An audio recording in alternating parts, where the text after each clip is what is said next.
Hello, hello. Hello, Net Mirage. Hello, Andrea.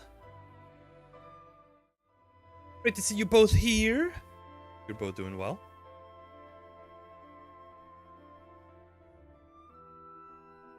Fox, what's happening? No.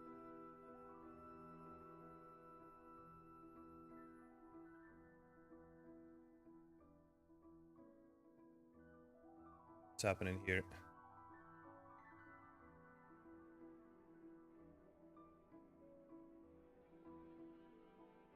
Oh, I see. Hold on, let me just test something real quick.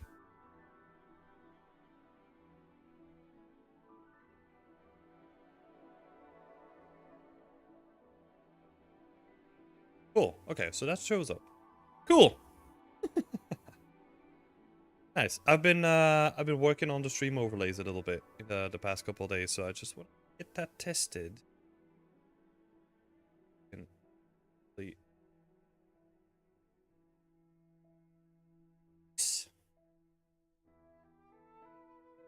All right. Welcome. Today, unsurprisingly, we're just gonna continue. We're just gonna continue working on the assets that we've been working on. I've set up like a list of things that we still need to do, so we're just gonna keep going through them. For transparency, this is what I mean when we talk about a list. So, kind of have like a whole bunch of pages. I think 10 in total, with 70 assets each. And I've been going through them, removing the ones that we don't need anymore, and like polishing the ones that we do want to keep. So yeah, that's what we're gonna be doing today. Quick announcement. Discord.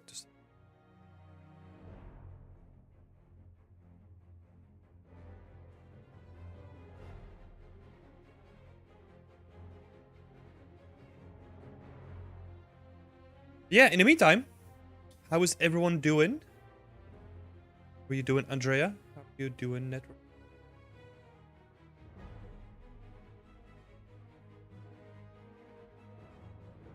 What's up? Gonna be passing that in you. Nice. Okay, that's done. So let's continue working. 70? Yeah. So, like I have, I don't know how much you can see, but like, I have like a whole bunch of just in pages full of assets. Honestly, don't even know how many I've done. Like how many are good. I think maybe half? Maybe? Even know. Yeah. That's a worry for later. Continue working on it. Awesome, just enjoying the art dump from AC Mirage. Yeah, I had a really quick look at like one of the posts because Danielle Villacourt, she was a part of it too, a member of our community. It was looking awesome.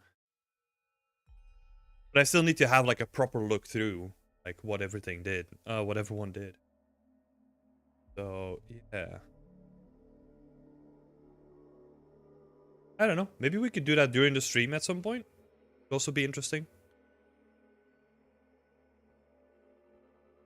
Just check out like the art dump. It would honestly be like an interesting one to just like in an hour or so. To break it up a little bit. Okay. Yesterday I was working on these railing pieces. But I think I lost a couple. We export these from the engine. Game ready exports. The FBX should still be around somewhere.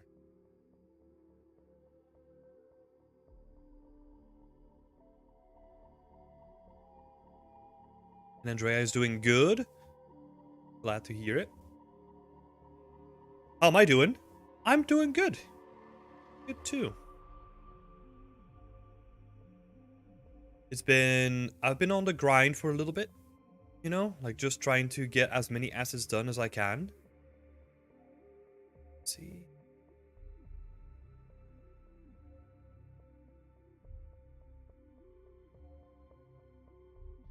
Been a little bit on the grind. But honestly, I mean, first of all, it's a part of making a project like this, right? At this scale. Also, I'm enjoying it actually. Putting like the finishing touches on a bunch of stuff.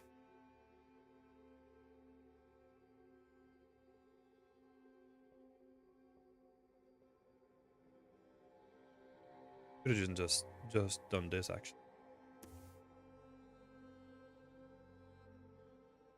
Cool. Tunes.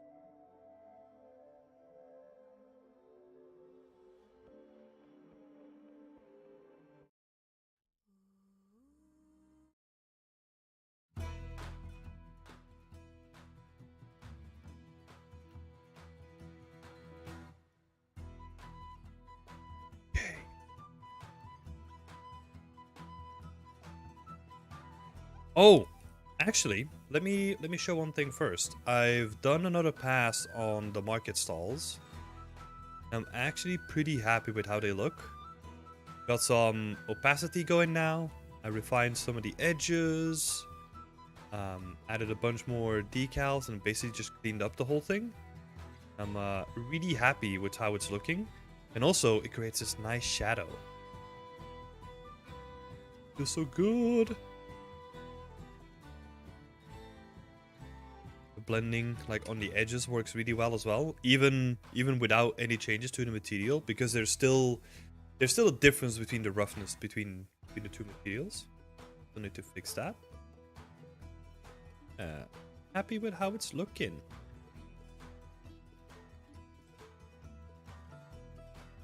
Let's see. Just this one first. Love it. Hell yeah.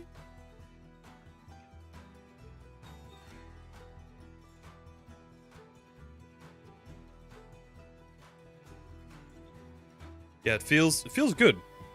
Feels good that we're just like polishing things up. Really happy. Happy with how things are going. Scale.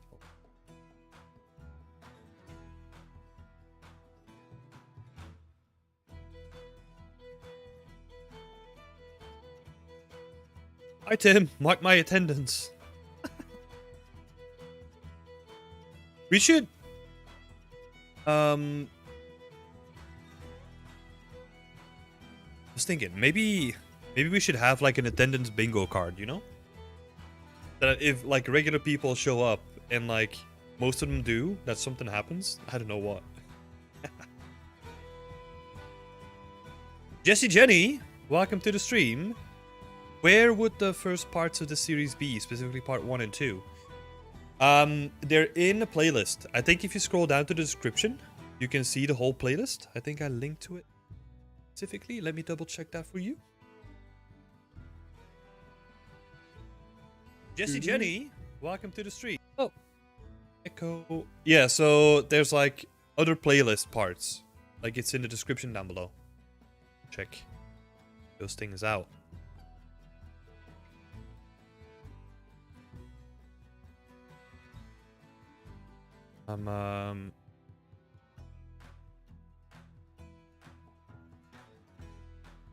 But I mean, honestly, like if you're looking for like the beginning of this environment, like I didn't start streaming at the same time when I started this environment.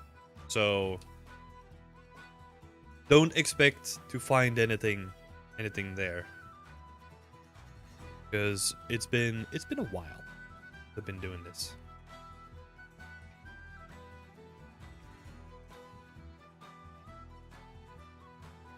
Spot.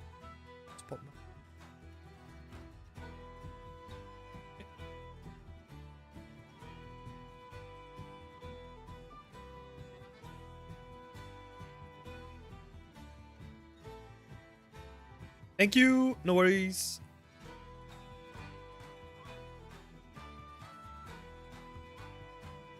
No. Select similar. See.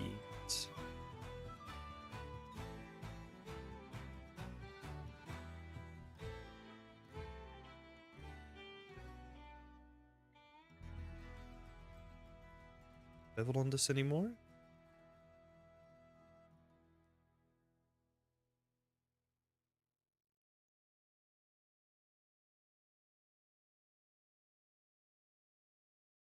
Something. Oh yeah, for people that are new, feel free to ask any questions during the live stream. Anything that comes up at all, I love any discussion topics, especially if they're industry related. But yeah, you have anything? Feel free to shout it out in the chat.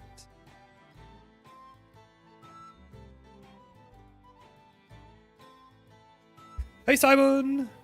Welcome, welcome.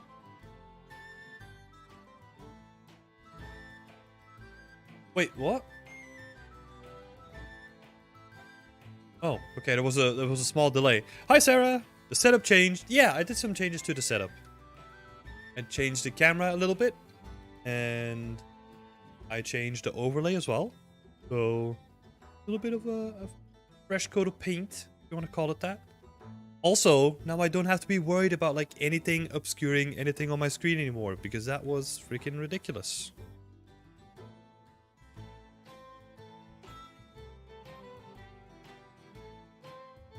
Okay. Where's my separate plug? Change this.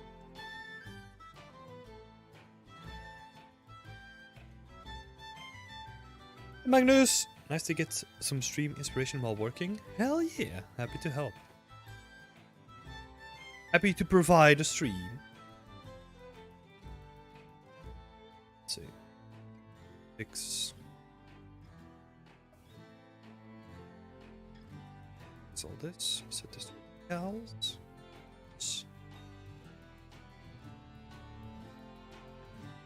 Now I'm just gonna.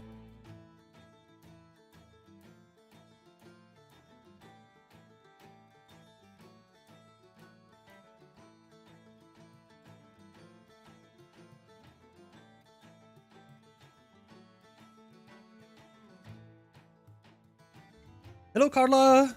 Welcome. How are you doing? Simon is asking, what add-on are you using to set the pivot point for the assets and exporting that pivot to Unreal? Now I have to place all my assets in the middle. Oh my god, yeah. I'm using... I'll share the link as well in the chat. I am using Blender for Unreal Engine. I'll just share that in the chat so that you can enjoy that too. Here you go. That will do all that stuff for you. It's a little bit complicated in the beginning because you have to like separately tag like each and individual asset to be exported to like a certain folder or whatever. But honestly, once you get used to it, it's super valuable.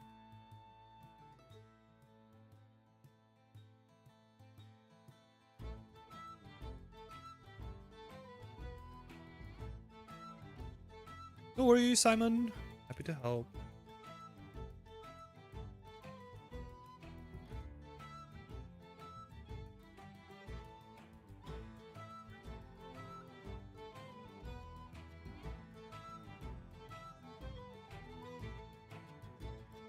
I got one question. Do you ever do bevel edges when using trim sheets like you are now?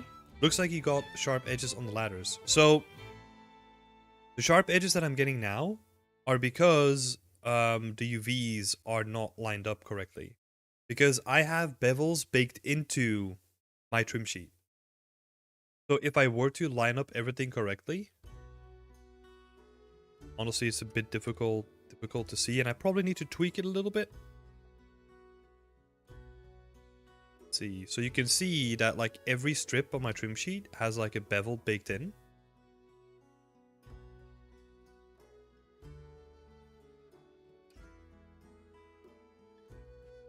Set it up correctly, then It doesn't work like perfectly, right? But like you're getting like a little bit of like a bevel between the two.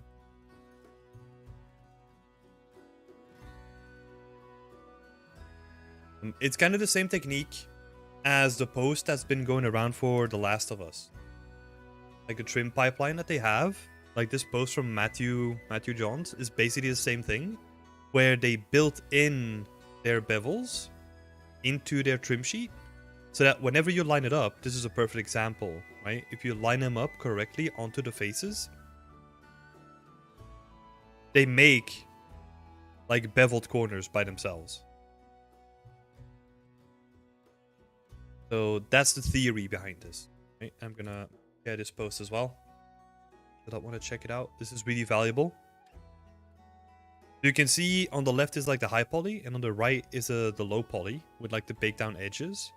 And ideally, if you have the normal setup correctly and all that stuff, like you have perfect transitions between the faces.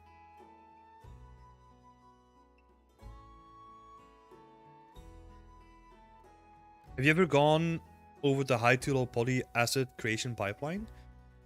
I do have like a couple of assets in my scene that are like baked down high to low poly.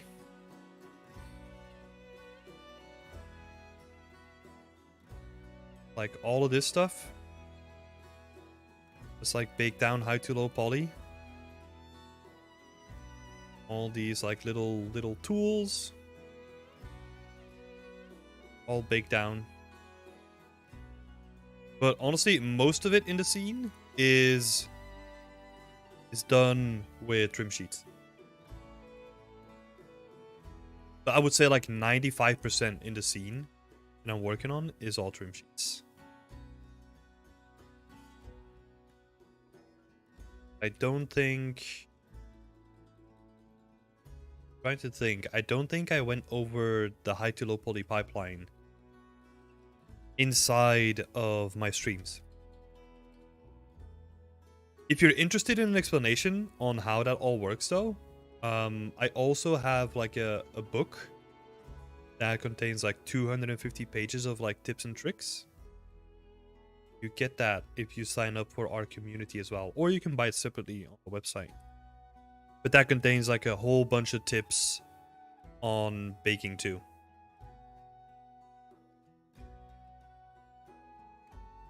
If you're looking for something specific, you can always just go on YouTube. There's probably like a bunch of people that explain it there as well.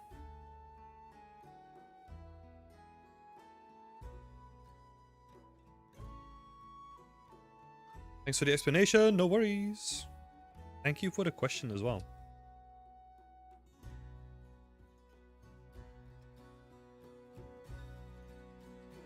It's attributes.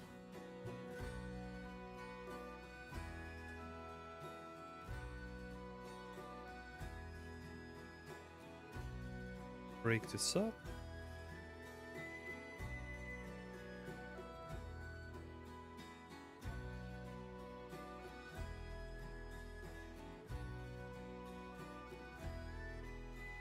Yeah, honestly, if you want to ever build something at scale, like, especially if you're doing it by yourself, it's practically going to be impossible to do everything baked down.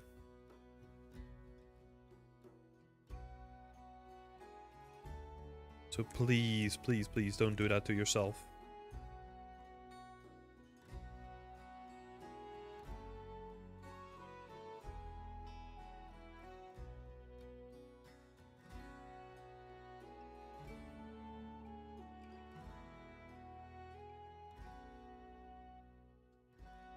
Doing here. I see.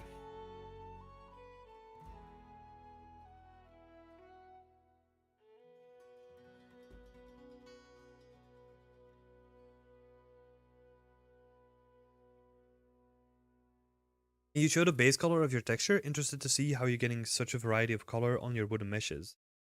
Well, that's because this is a bunch. So the way that I'm using a trim sheet, right? I'm only using it as a base, and then I layer stuff on top of that base too. So my base color is going to be pretty simple. Assets. This is the base color. A texture.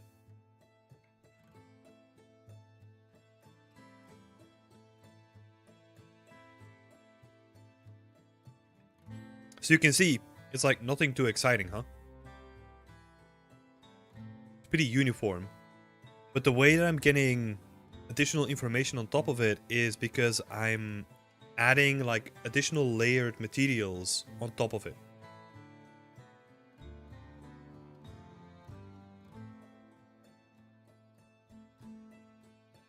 So in this case, like I'm using a little bit of dirt, right? In this case, I'm using more dirt. And then also I'm changing the base color values as well. I'm tweaking that slightly. That means that I can have like multiple variations.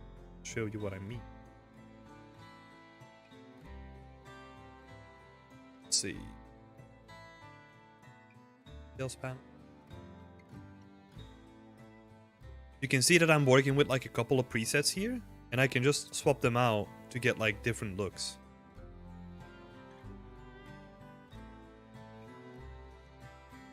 Because they're all based on like the same trim sheet layout, right? So the only thing that changes is like how much of the layers I'm adding above it, right? You can go like really crazy and have like it completely covered in moss. This looks bad, but as an example, right?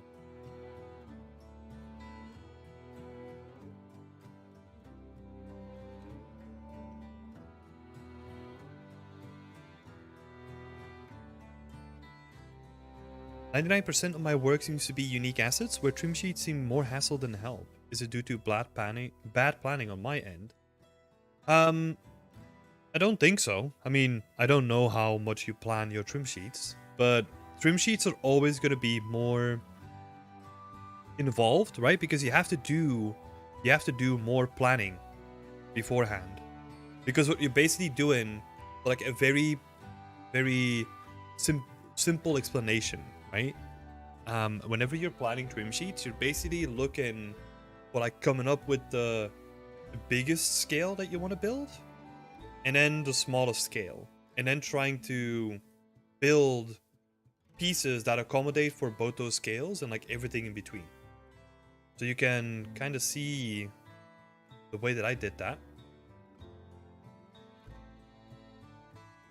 Got the normal, for example, right? Is I have thick beams, but I also have like slimmer pieces for like the edges of planks, for example. And then like a whole bunch of variations for like end pieces of wood. And then this section here is just all decals. Just like little decals that I can stack on top of it to add more detail to it again. Right? So for example, all these broken edges, that's like a separate layer of geometry that's mapped onto like a different section with a different material that has opacity on top of it.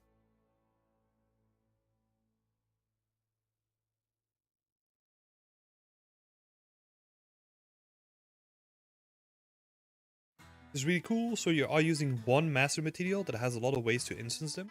Same with different colors. Yep, exactly. It's all linked to one master material. Yep. Can we do that in Unity too? Yep, 100%. Like this is a workflow that is used, that is independent of any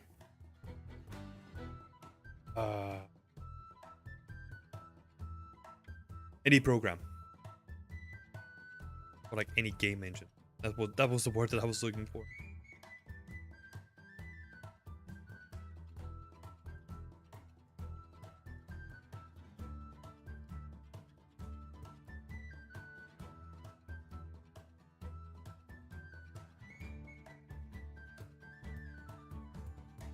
Let's see.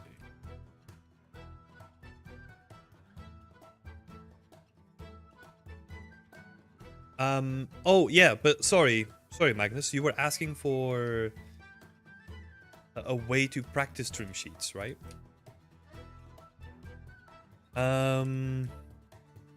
So it depends if you're practicing using them or if you're practicing setting them up.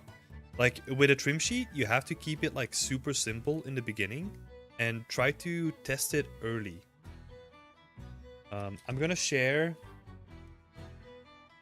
We've actually set up like a guide for it. Here, the guide for it. Check that out.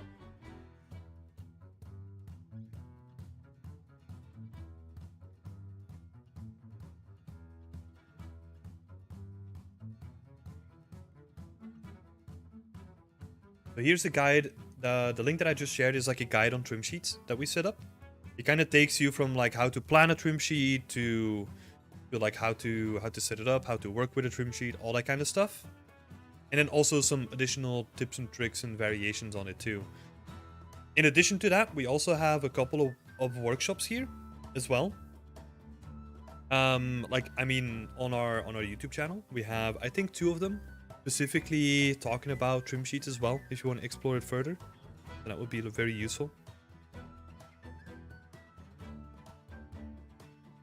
Jesse, what do the UVs for those little legs look like? Oh, these ones? Sorry.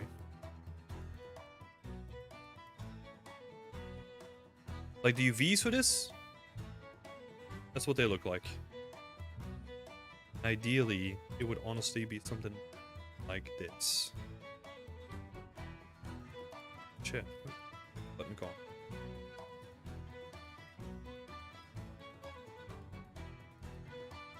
So weird. Sometimes it just disappears.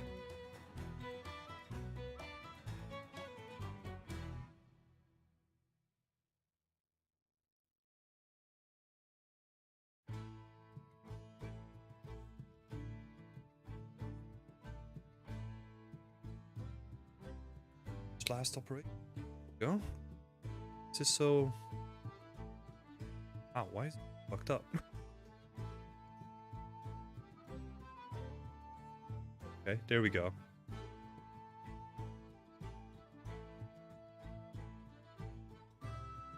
Ideally, you want to spread them out a little bit more so that you get some randomization. Well. But yeah, the thing. I think the most difficult thing with a trim sheet is that you have to understand that you're not working within the limits of like a 0 to 1 space anymore. Like you've probably done up until this point.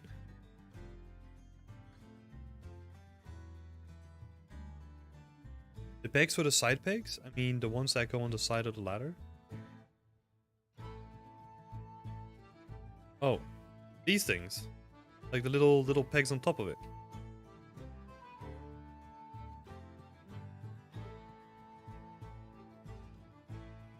They're just mapped to like a different section. So like I have like a couple of pegs here. And I just map the top of it on the same section. And then I have like a decal bit around it. And then the rest of it just goes on like a random section of wood. Very, very simple. Did I set them up? Hi Brigitte! How are you doing? Good to see you here. Hi Corey. Welcome, welcome.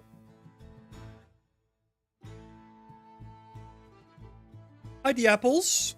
Everyone's coming in. Awesome to see. How are we all doing?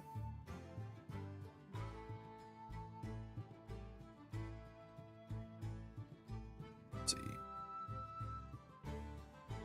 Something keys.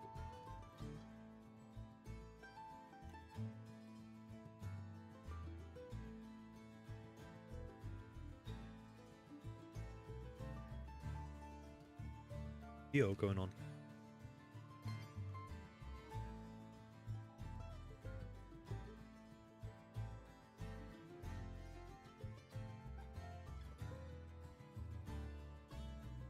Literally fangirling. Doing good. What about you? Yeah, I'm doing good too. Thanks. Simon, sorry, you asked a question. What game would you say has inspired you the most for this project? I mean, Kingdom Come was definitely an inspiration at some point, but it wasn't in the beginning. I don't think the inspiration came from a game, honestly. I got a lot of reference from Kingdom Come, right? But I don't think I got inspired to do this based on a game, necessarily.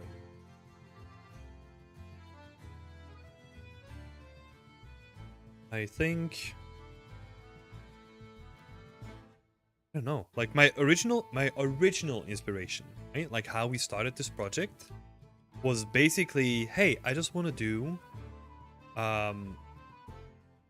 this sounds so ridiculous every time I have to say it. I just want to do like a very quick project of like one building that I can like finish in like, let's say, a week. That's how it started out. But we're yeah, we're a little bit out of scope on that one. Say, huh?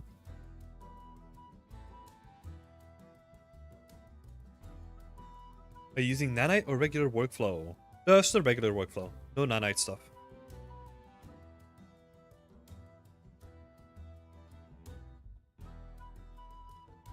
Shit. Stuff. Bid. Etc.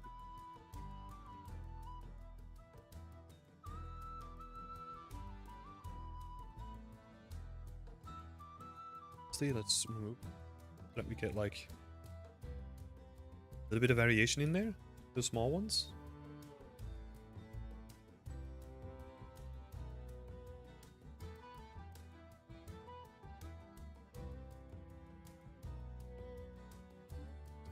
Did you like to play Kingdom Come Deliverance? I did, but at a certain point, like,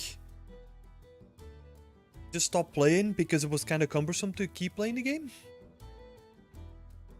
So yeah, I just stopped playing it. Like after a certain point, I was like, cool, I think I discovered like most of the world, and that's usually when I stop playing the game. It was yeah, very interesting to play though.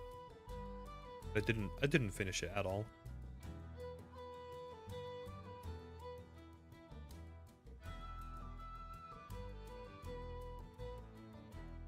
Doing some weighted normals on these fences? Yeah, everything's gonna have weighted normals just to help the shading a little bit as well.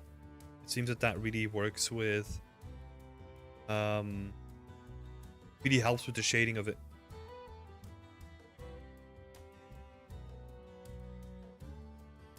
Yeah, just like I was saying just now, Jesse, like it helps with the shading. Like it just looks better if you do that.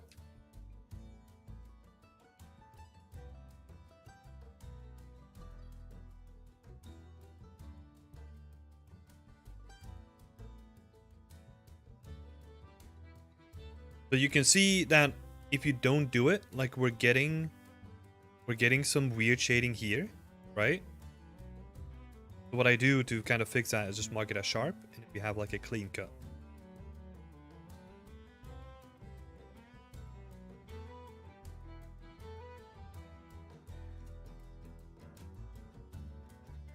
Hi Nikolai, is it a trim sheet texture workflow or is it basic planning wood texture? This is trim sheets. Using effectively. I'd like a bunch of go there.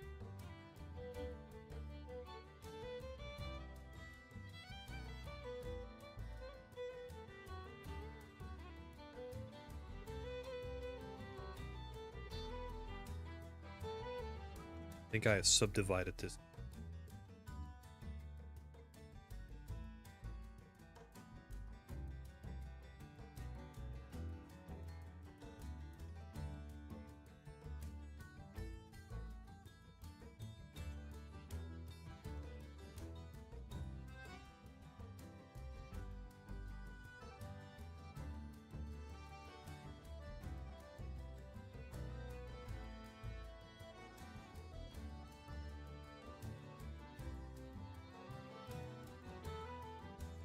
Now we're gonna just slap a couple of pegs in the bottom as well. Give it some extra geo. visual interest, even though probably not going to see too much of this.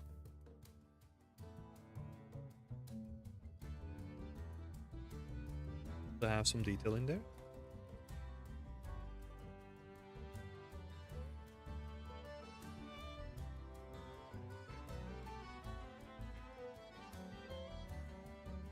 Doesn't have to be even.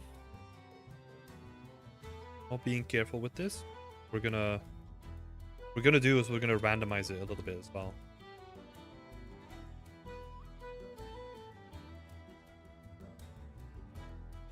The pegs. Do select all of them. We're gonna go into form, randomize. This allows us to randomize the scale of them, as well as the rotation too. Kind of a little bit if you wanted to, but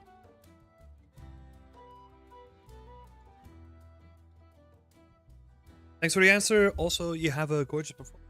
Job. Thank you so much.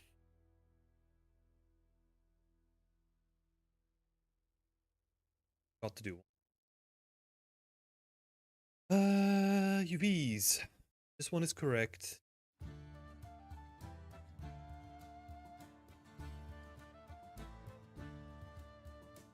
One.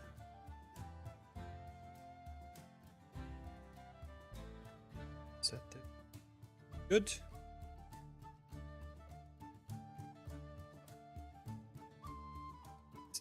So, hey John, good at you, sir. How's it going? No need to call me sir. You're so old.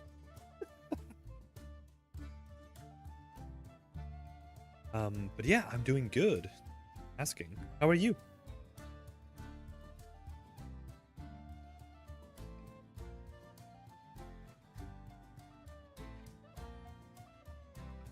That's good. Get it in.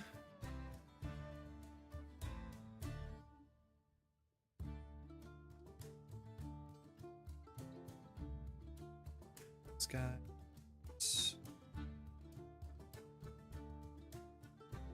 Quickly. Good to see.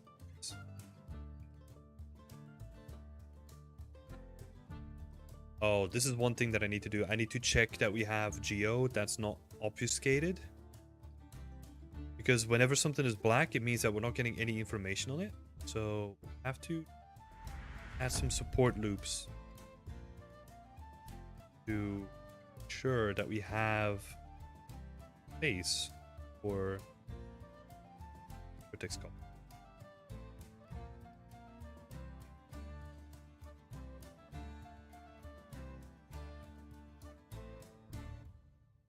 Hey Nikolai! Thank you so much for subscribing.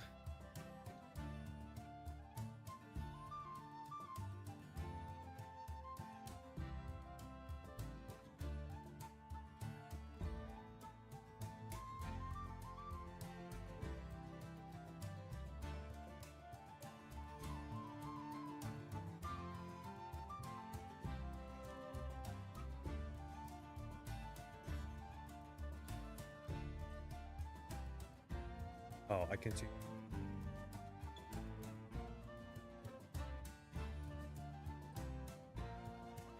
Cool.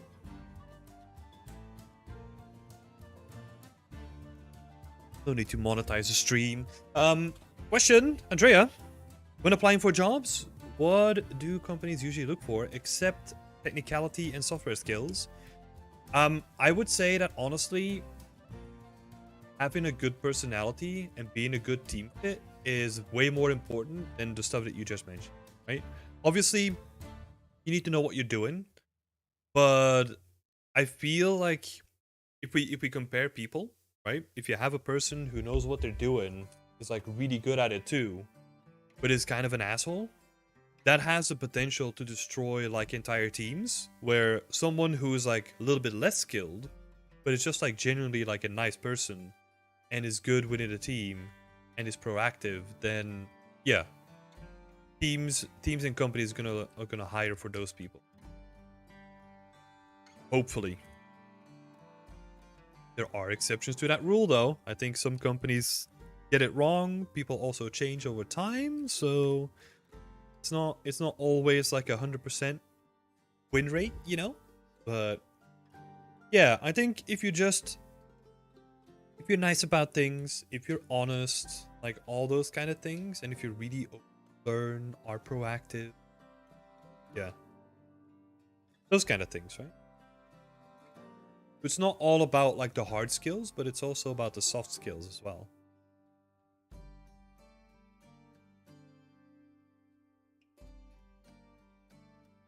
Let's see, so added more video to it.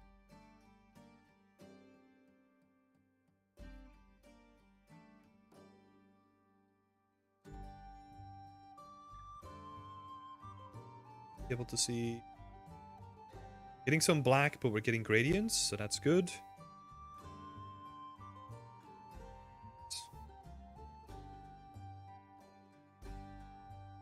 You get an interesting cut in the.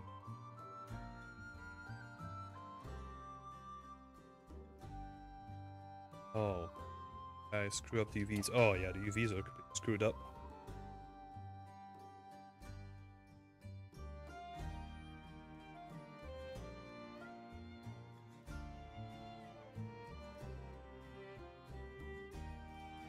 Eduardo is pitching in as well.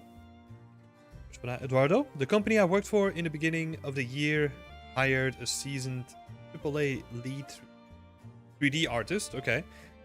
In 3 months, she destroyed the mental health of everybody in the team. Half quit the job before she was fired. Yep. It's dangerous to hire people like that. Honestly is. And sometimes it's very tricky to kind of know that once you're hiring people.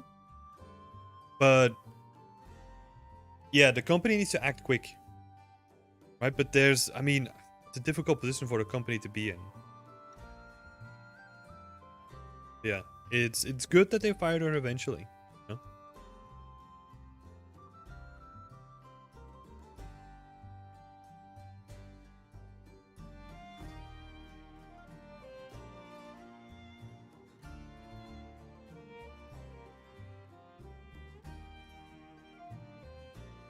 Oof, that sounds horrible.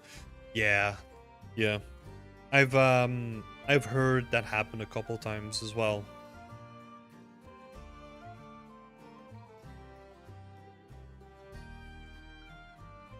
It's better. Let's grab the list. Let's check this one off.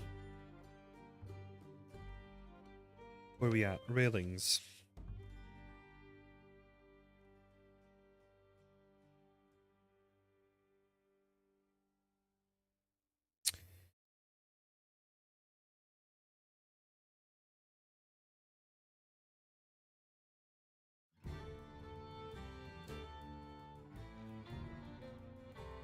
Yeah. Bunny Gun. Nice to see you here. We had an art director like that, and most of the team left. It's tough. Yeah. Yeah, it is. Yeah. It's a very interesting one, right? Because I feel people don't necessarily leave because the work itself, right? Like the work itself can be boring and yeah, the work itself can be boring and somewhat tedious, but there's also like a part expectation of that, right? Like not everything can be fun to work on. Sometimes, stuff that I'm doing now in essence is not fun, but I know that it's for the greater good of things, right? So it has to be done. Same happens in games as well. But if you then have, let's say, an art director who can't make up their mind, or like when you think something is done, then they say like, oh no, I wanna change it up again.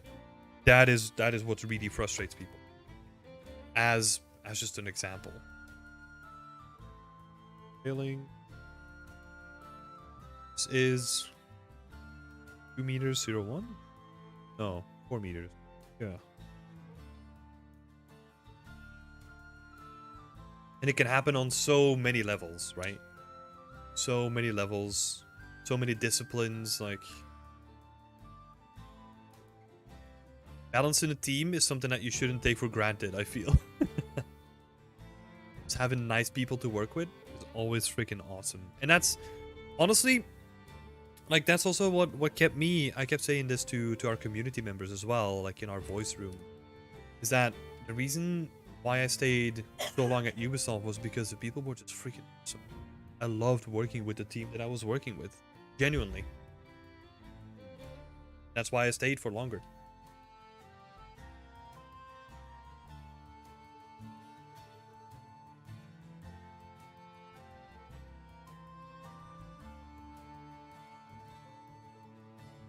Have a look at some ref. Maybe we should do something different with it.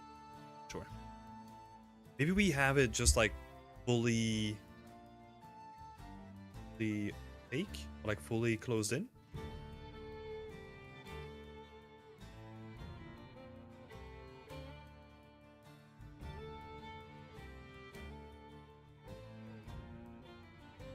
Yeah, something like this could be interesting, I think.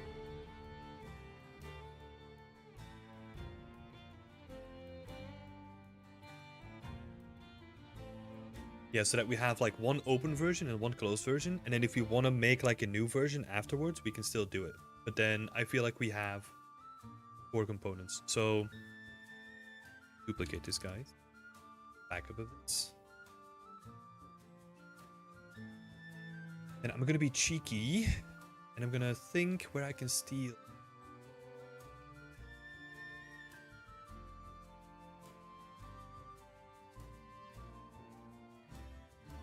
Set up a or something.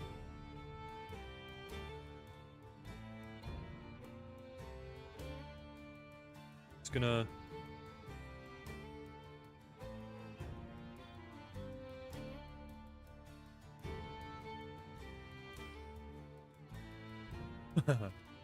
laziness, let's go.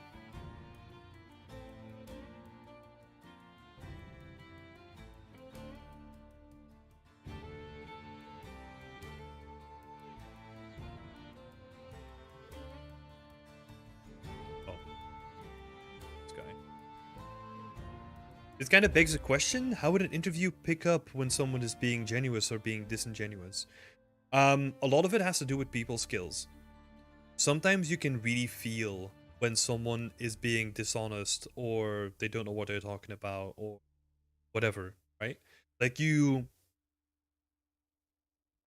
there's obviously gonna be moments when people are like, they're not sociopaths, but they kind of know how to manipulate like a social situation, right? So people probably skip through the net. I feel like, in my opinion, that's also why we have a probation period, right? So that if they show their true colors, then it's like, okay, sorry, you gotta go now. But sometimes you can really tell by just asking them simple questions. Like, they might honestly trip up more than you would expect them to, in like really interesting and weird ways. Where some people, so I've had examples of this, right? When I was doing interviews where you would ask people a question and they would, this is the worst example that I can come up with, right? But they would literally answer with like, oh no, you know how this works, so I'm not going to explain it to you. Right? That's like, it's a blatant example, and it's a very black and white one, right? Because if they start acting like that, then it's like, okay, yeah, I don't think this is gonna work. You know, there's no ifs or buts here. Sometimes what you have to be careful of, and this is my experience when recruiting, right, or being like in interviews, is that you have to be able to separate if that person is reacting that way out of stress or not. That's an important distinction to make. But in that case, it definitely wasn't. So we decided not to go with them in that case.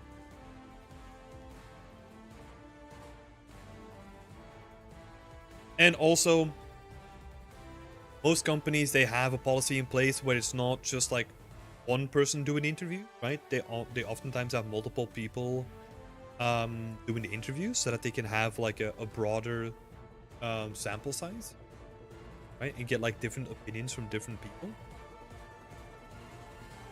that also helps with making sure that the people that they hire are the right people for the team.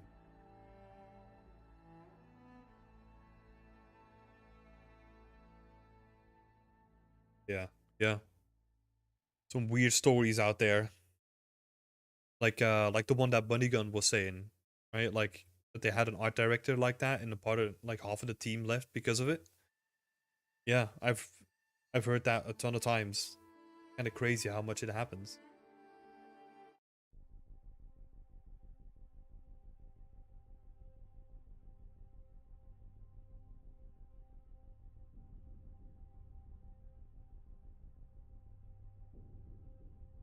Oh, potential.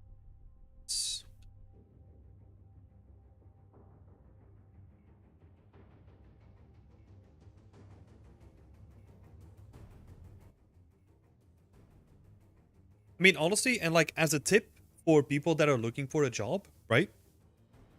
Just be yourself. Like honestly, like most people, unless you're like I don't know a born sociopath, maybe I don't know, maybe work on that first before you start doing interviews. But honestly, I feel that most people that just go into an interview and they're just truly open about what they stand for. If they don't know something, they're not going to be pretending that they know something because you can immediately tell. Like just yeah, be open about it. Be willing to learn. That's already going to give you, in my opinion, like a win or like a leg up compared to the competition.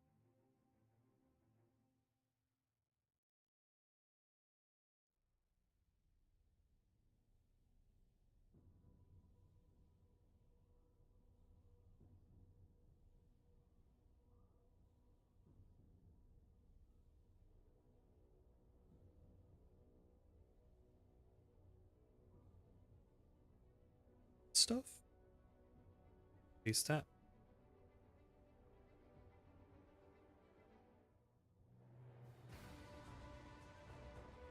Oh, that's the whole thing that can go then. Grab the name. Lazy.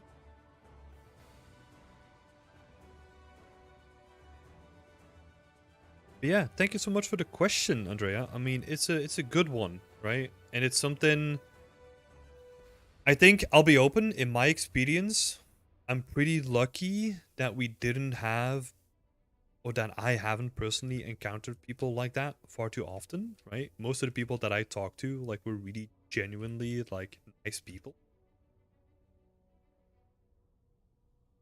Yeah, there's probably like a bunch more professional tactics that you can, or like questions that you can use to really figure out if a person is being honest about something or not. I never delved into it too deeply.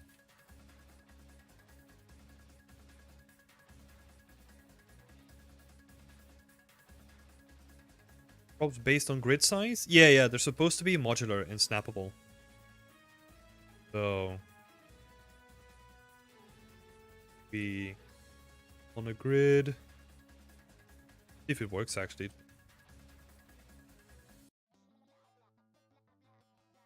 Oh, these are two different ones. So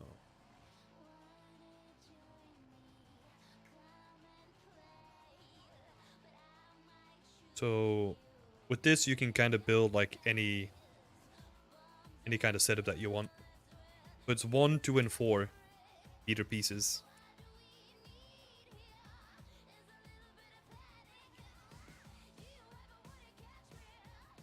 I'm gonna do this.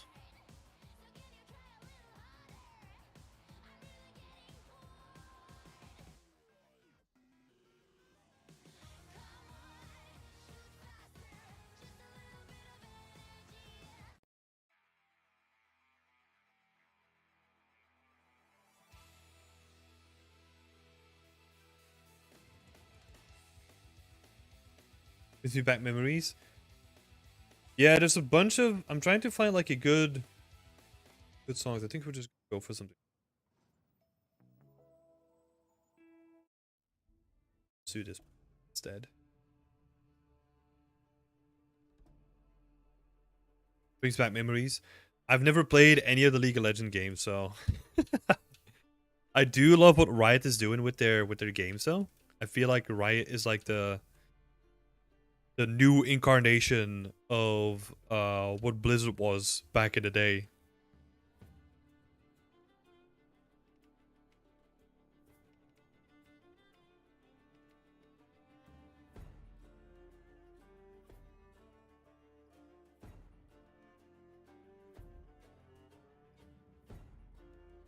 This way. So switch all that.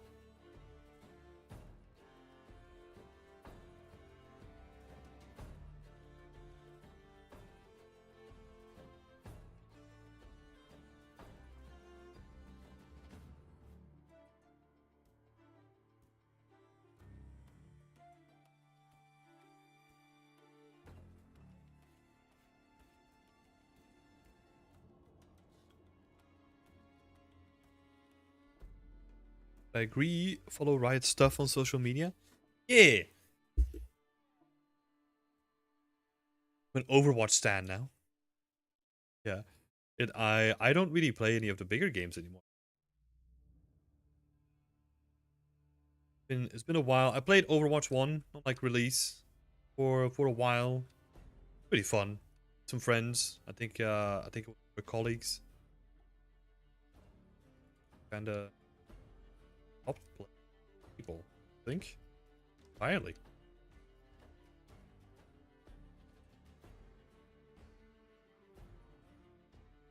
Yeah, for the people that are new to the stream, I just want to send out a notification, like let you know that it's completely fine to ask any question or bring up any discussion topic.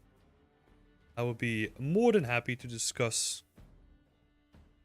any topic, especially if it's really helpful to you, like your potential journey into the industry as well. So don't be afraid to ask.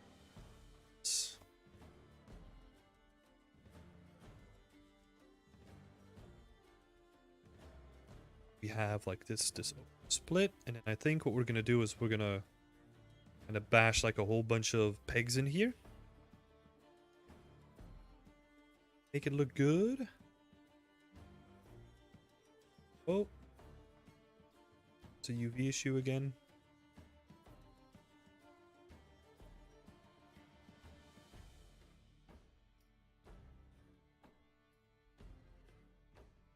I hope Blizzard will have a second chance with the deal now.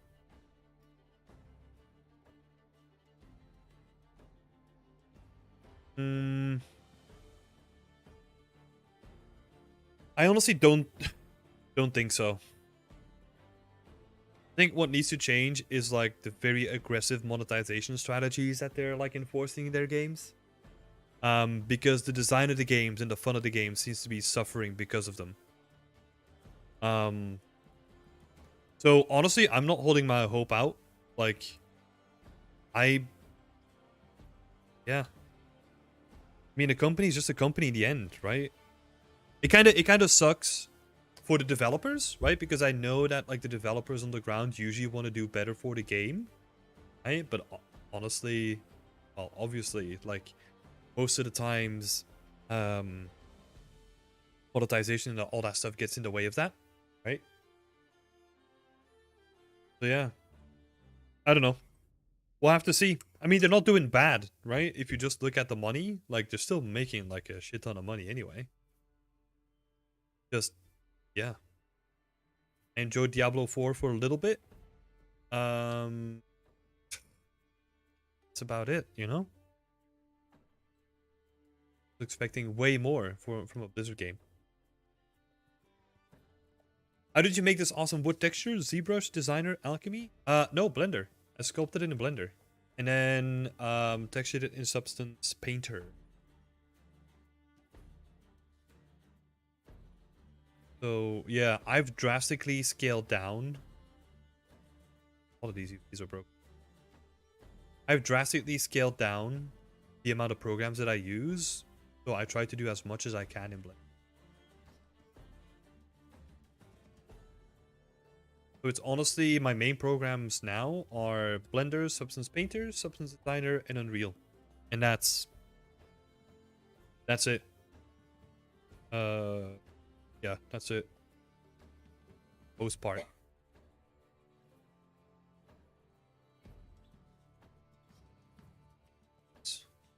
What mapping?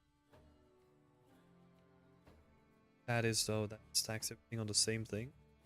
Still need to figure out how I don't do.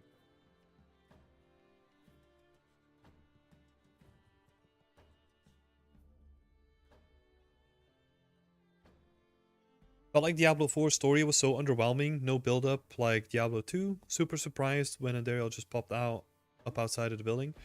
Yeah, honestly, I didn't even care about the story.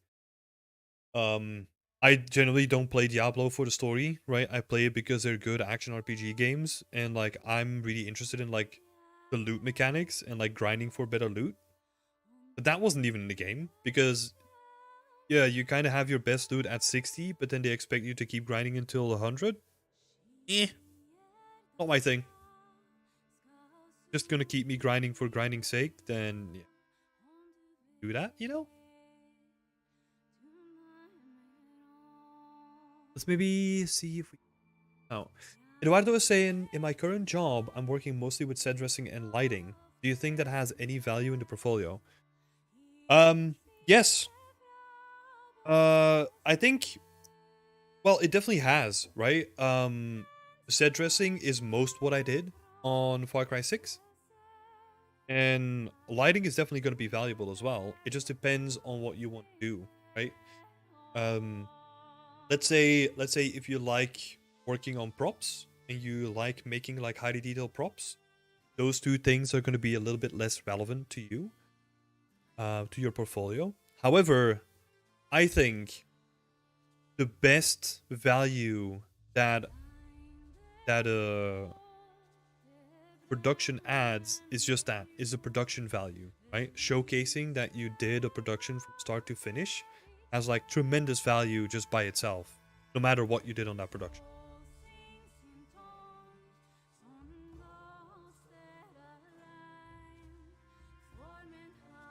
It's my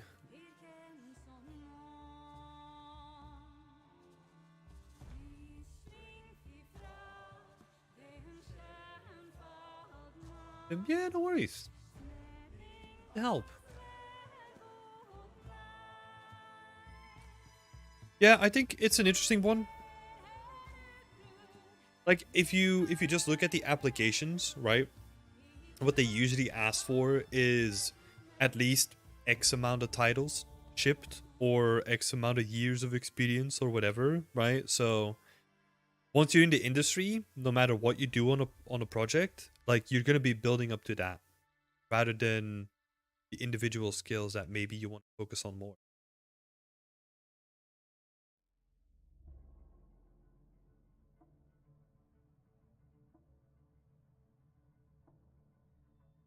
And I want, but I'm kind of too lazy to figure out like the settings in Send UV. Honestly.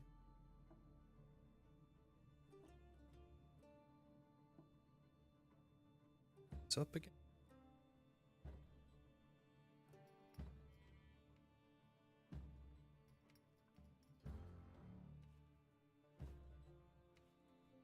Maybe I should bite the bullet and like figure out settings, so like a time saver.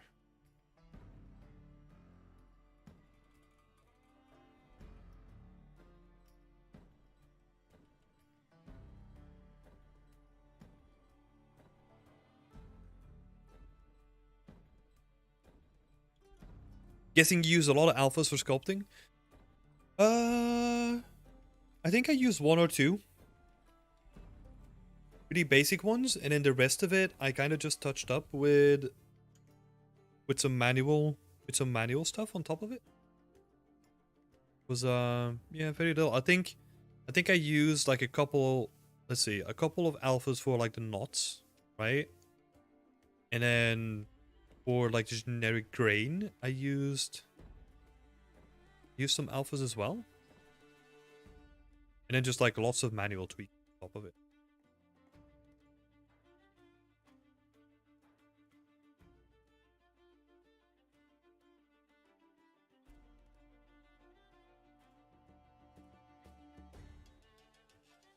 Randomizer. These two are too similar.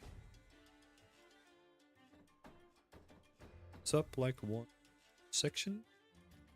Oh, it's even more similar to the one to the left of it. Something like this.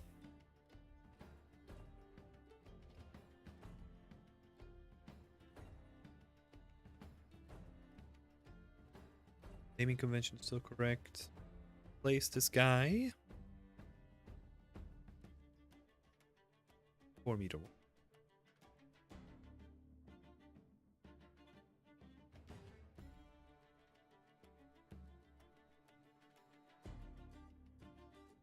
Take the vertices.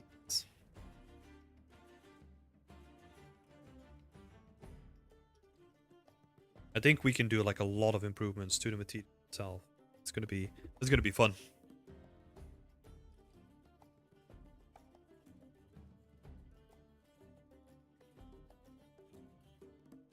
Magnus is saying, been in the industry now for almost 4 years, worked on 3 titles, 2 of them got scrapped. All of them I've worked on in the early stage with no polished work. Not sure what to do except personal work. I think honestly you, as unfortunate as it is, I think you hit the nail on the head.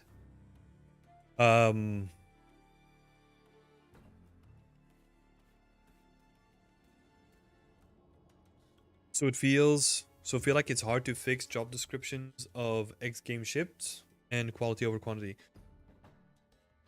Yeah. I mean, you're in a tough spot, right? Like what I would do in that case is, like you said, like really focus on personal projects and trying to make sure that like, hey, look, I've worked on all these failed projects, but this is still the stuff that you can expect from me, right? It doesn't have to be like a big project anyway, right? Like just some small diorama if you do an environment art to really showcase like, hey, look, this is the quality that you can expect from me. Even though I've been in the industry for 4 years, and then give them all the context that 2 of the 3 titles that you worked on were scrapped, you're under NDA, can't show anything. You know, I think people will be very understanding, but then you have to kind of back it up with the work that you can produce. I think that's going to be important in your case.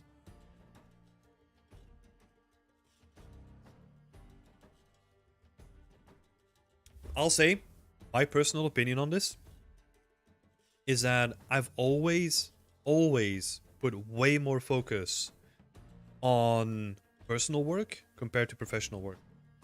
Just because of this reason that you said. Like, I never wanted to be vulnerable, right?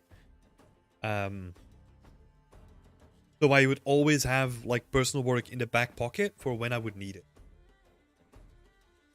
Obviously, there's no way around it, right? Like you kind of have to make sacrifices somehow.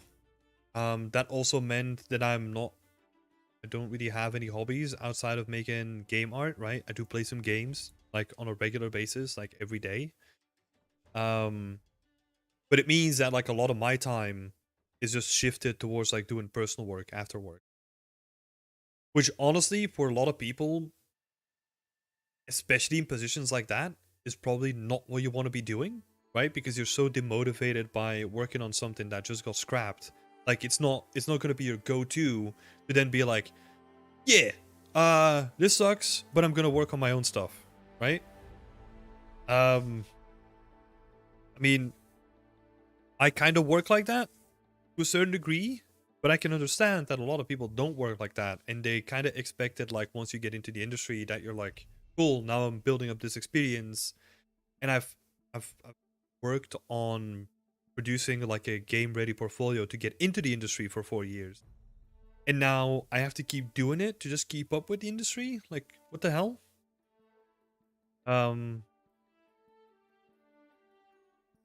It's not for everyone, you know.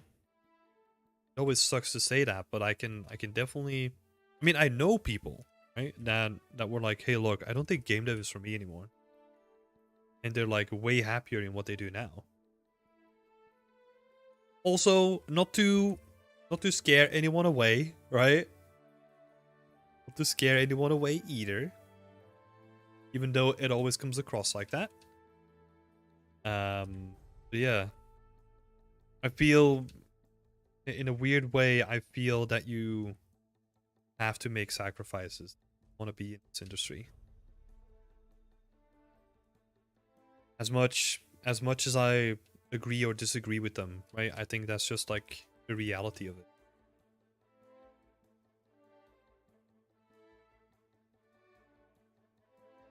Especially now. Especially at this time where a lot of people are potentially getting fired or are getting fired, right? I think a lot of people are going to look at it in a different light now. Because, yeah. I mean, I've never gone through it personally, right? So I don't know how it feels personally. But I can guarantee you that it fucking sucks. Work for a company for a couple of years that you really believe in to then just be let go. Ugh.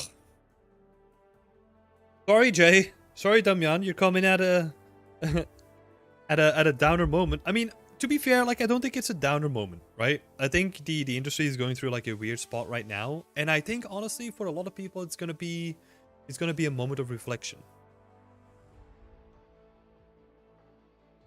This is one of the reasons I'm trying to leave the industry. I don't really want to live for work. I'm not motivated to keep working outside of my work hours, like high performance athlete. So, in that case, Eduardo, why? No, let me ask this question first. Like, what are you keeping an eye on then? Like, what is your goal outside of the industry, right? Like, what do you wanna do?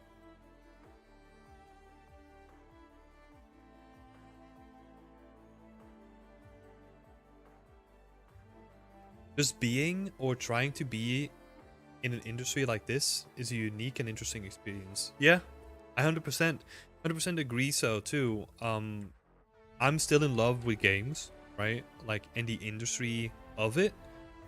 Even with all its hiccups, even with all its flaws, I believe that there's like people actively trying to make things better for other people too.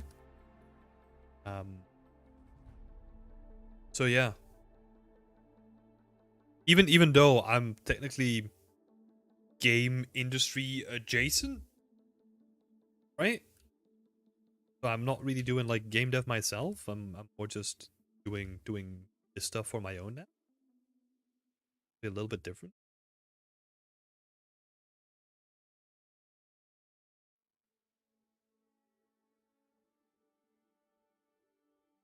What's up?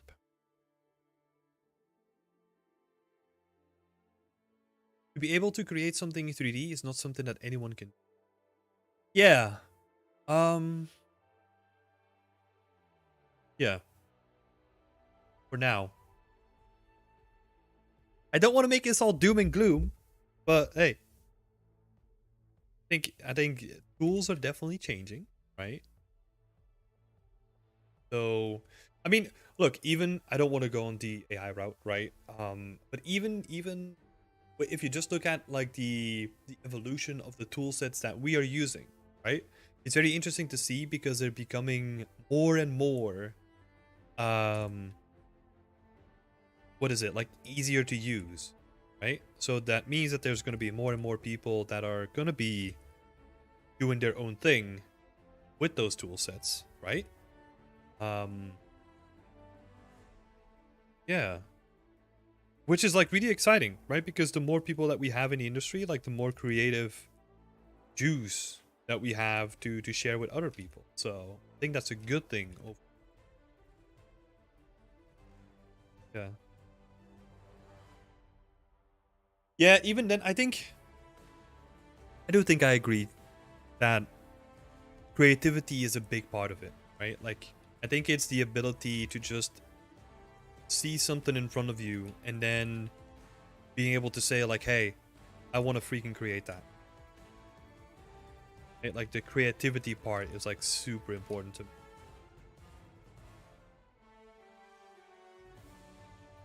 Yeah, I do agree, Andrea.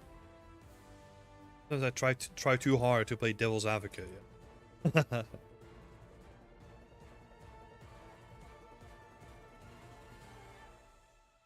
Damian is saying, well, I'm loving what I do, so I will continue to do so regardless of the hard times. Me too, man. Me too. And I will continue to provide support to people that want to get into the industry as well. Regardless of how hard it might seem, especially now. Because I think it is still worth doing.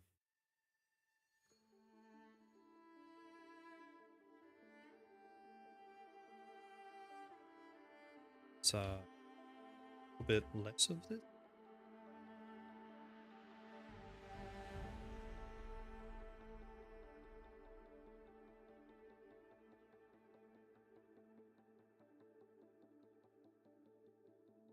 Feels like the ladder is being pulled up. You were game dev hopefuls? Sorry, I don't understand the end of that question. Oh, for newer game dev?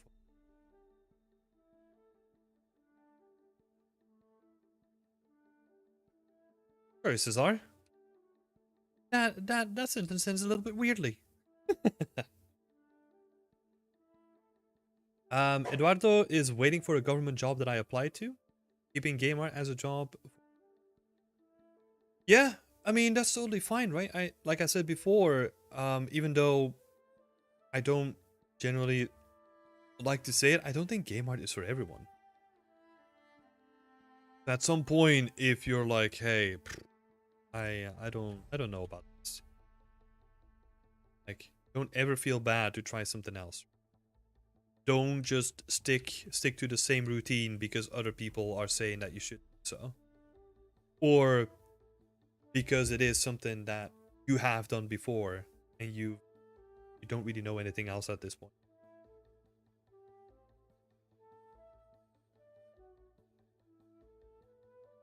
Feels like the ladder is being pulled up for people who want to get into the tree. I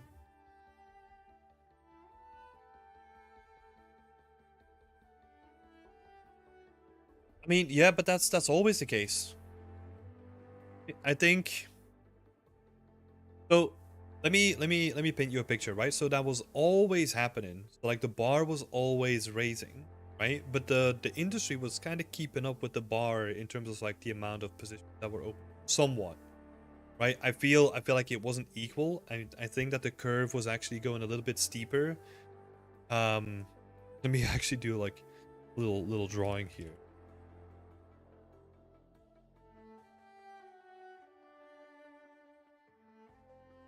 I feel like this is the bar of the amount of people that, or like the amount of jobs that are available, right? And I feel like that the amount of people is kind of doing this over time, maybe not that steep.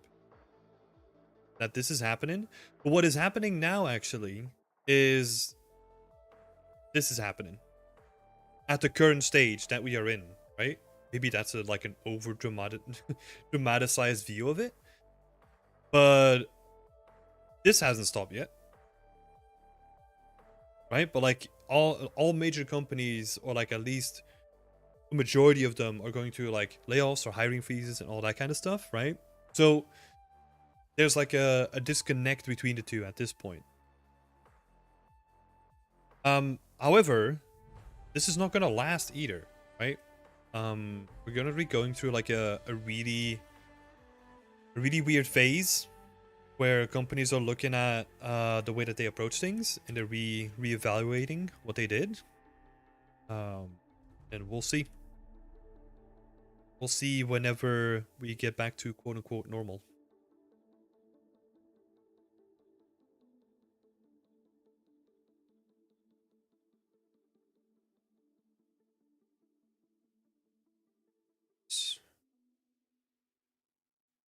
Correct?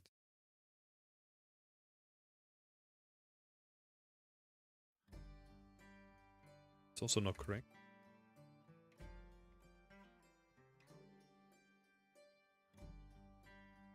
Oh, no, it's correct.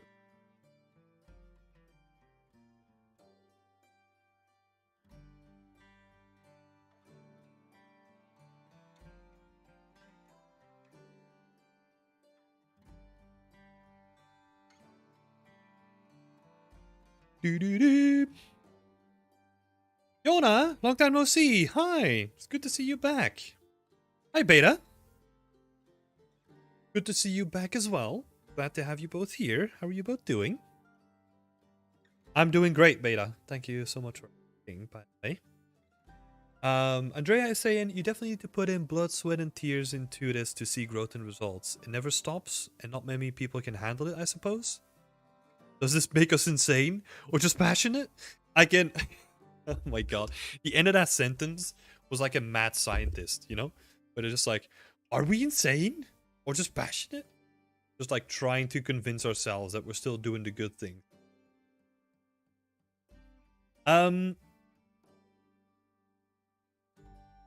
I think it's a bit of both. I think it's a bit of insanity, a bit of passion. I think that's the way, because I feel like the way that I look at it is the passion that we have for the things that we do kind of makes us insane and drives us to do things that we otherwise wouldn't do. Right? Like, I've been working on this project for like a couple of years now. Right? Like, would anyone else do that? I mean, not anyone else, but like in a lot of different sectors, like you're probably not going to be doing stuff like this, right? But I do it because I enjoy it. So, am I insane? Possibly.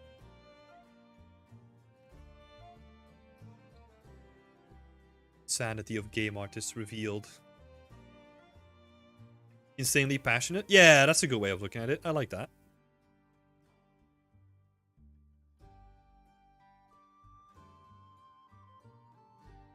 Let's get rid of this guy. Here, and then we'll just place the middle section. Oh, but this has all the bits in it. It's no biggie, because we'll just place it with that. Just Frankensteining things together now.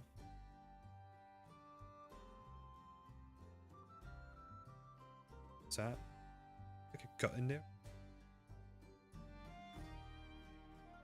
Just gonna stuff.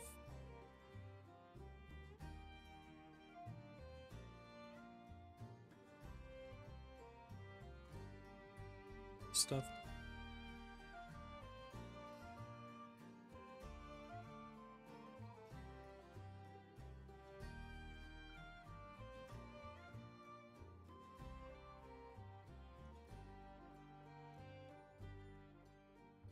Jay's asking,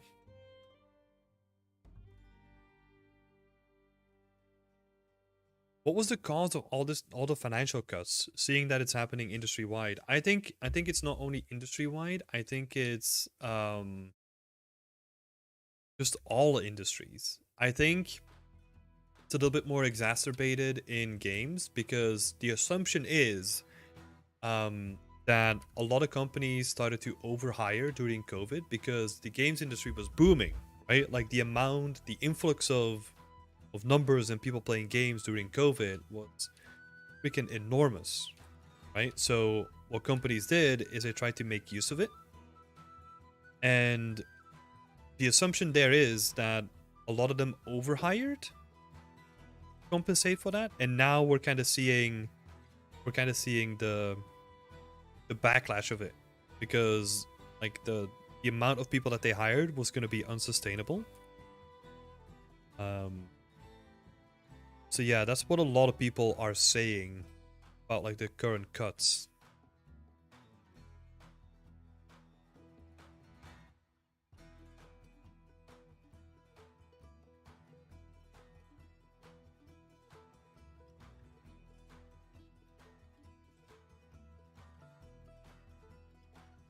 Stuff close.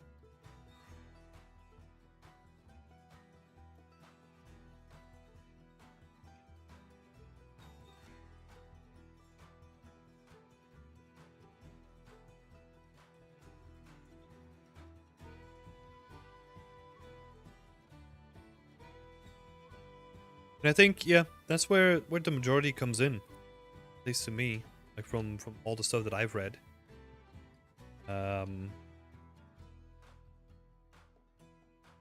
And then also a lot of people are speculating that we're still not really recovered from like a financial crisis that should have happened, but didn't really happen, technically. Or like not to the same degree that people were expecting it to. Who knows? This is not a financial advisor channel, right? You know? Take all I'm saying with like a grain of salt.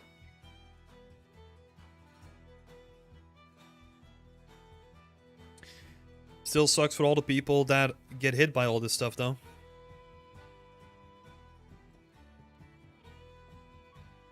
Oh, that's one thing. Oh no, we have it here. Just need to.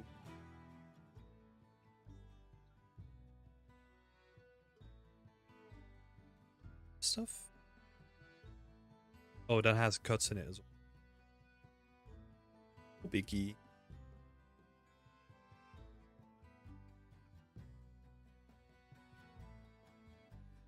Let's remove.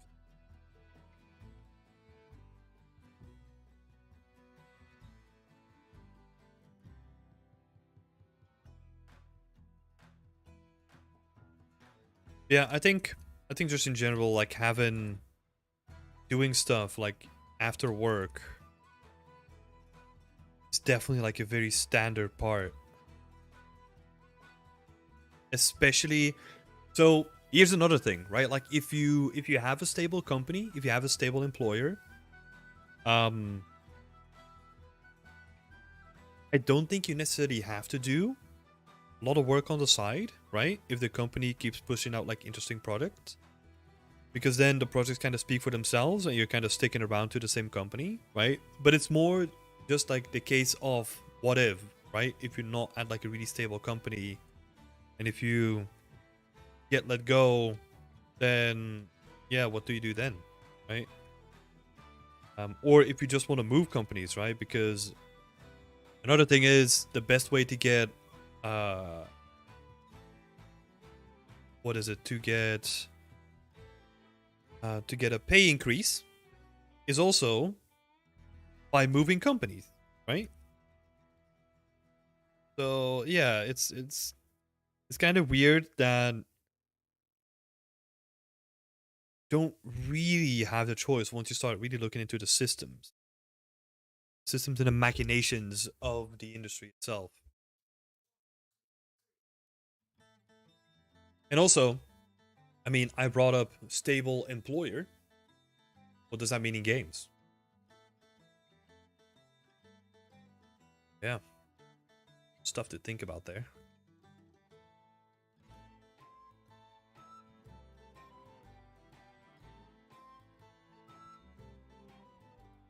Okay, but I don't want to make this a Debbie Downer stream the entire time. Let's switch it up. What is everyone working on?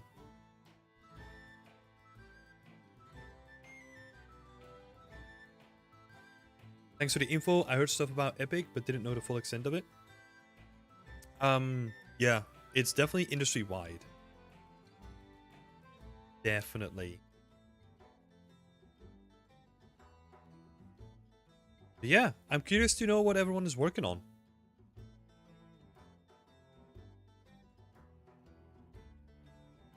So let me know.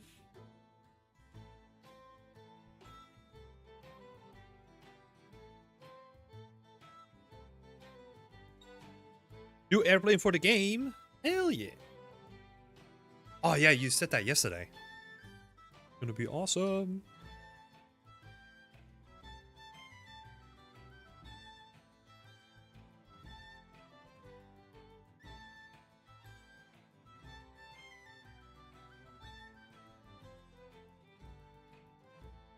Reworking the buildings in the game?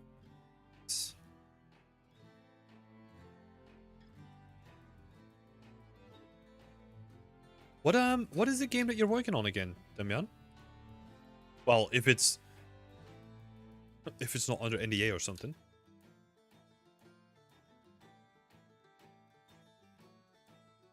I just can't remember the game you're working on.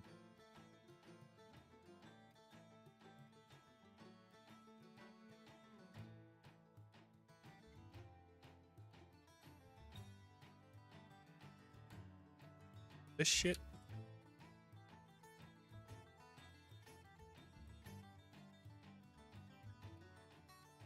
Failing here.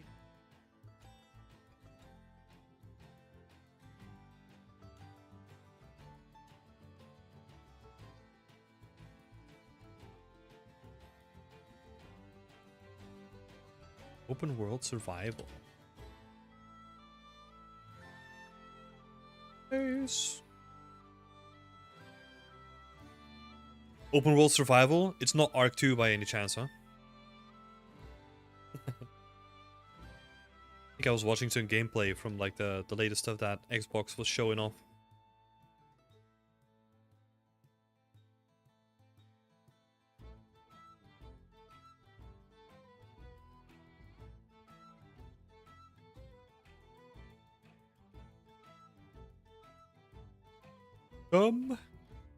Heard about that game too.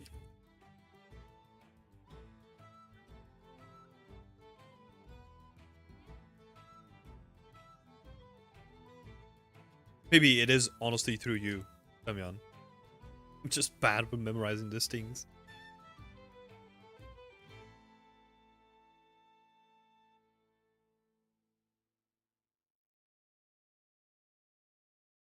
Eh. Let's map it up there.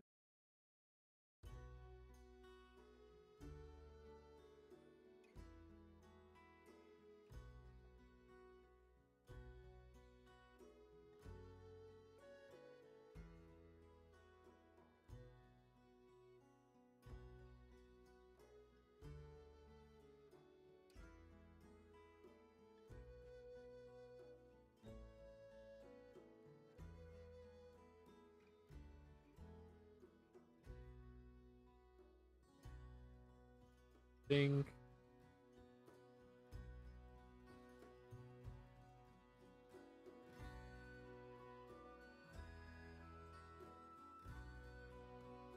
Something here.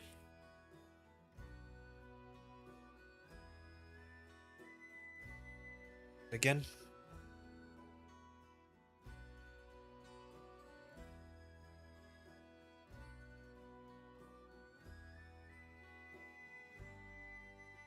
Oh, Magnus, I missed this before. Definitely hard to find a motivation for personal work, but recently moved to a much nicer apartment. Now there should be some more energy. Oh yeah, you bring up like a really important point. Making the space that you're working in like really inviting helps so much. Like I've been investing in my desk setup and like making it like nice and clean and kind of what I want, and it helps a lot. Just to get you motivated a little bit.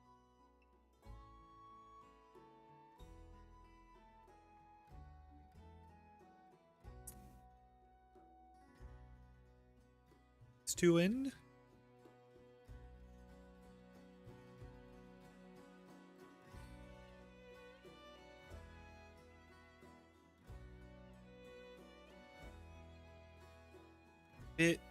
Let's get him in.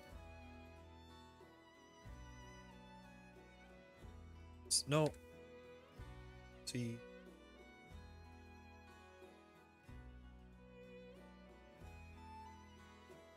On here.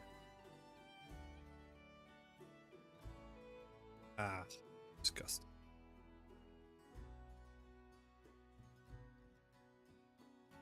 Oh, absolutely.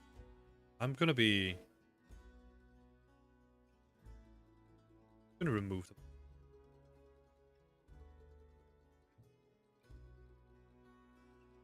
Let's get fucked up. Good. Have to on there.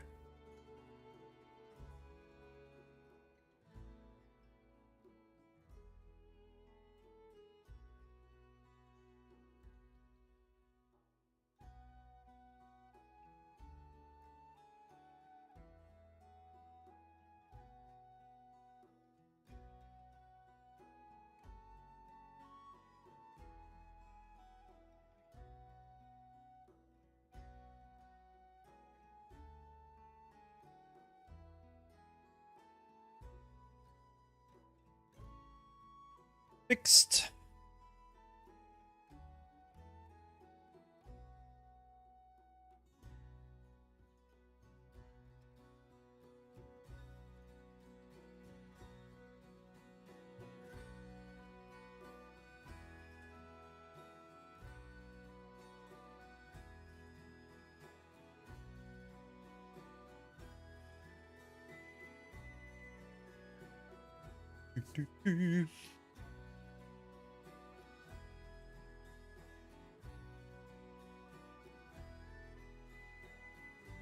Nothing.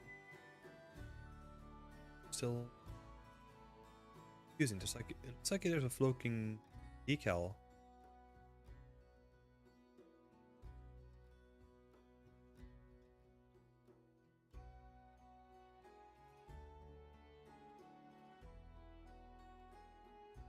Oh, it's this side.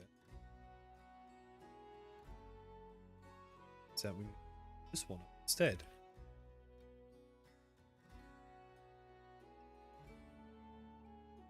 Polish time.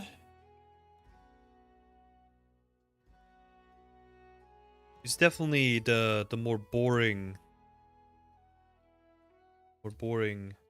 aspect project, but it happened.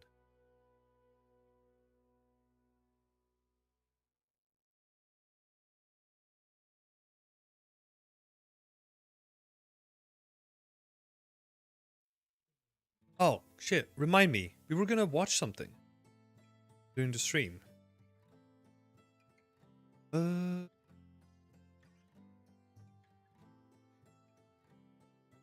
Oh yeah, the art dump. I want to have a look at the art dump from Assassin's Creed in a little bit. Go and explore it.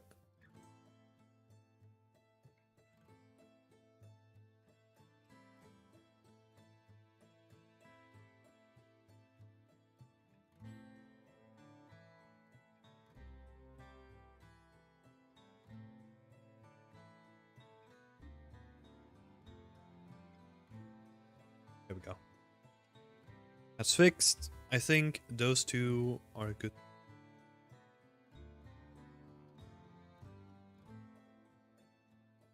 Quick check.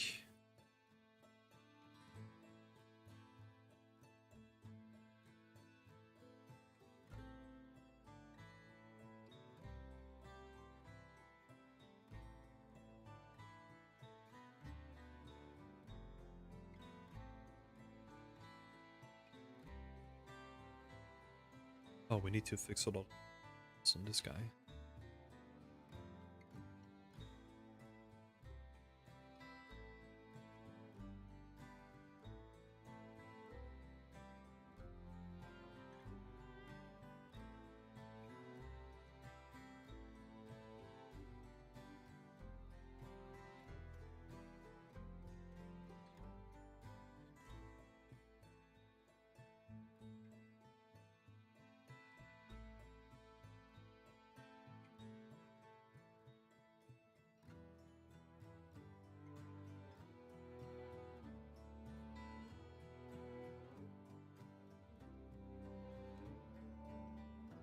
One doesn't have pegs on.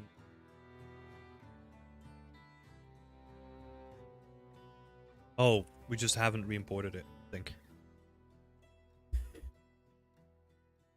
Has anyone else here checked out the art dump from Mirage already? Do one on ArtStation.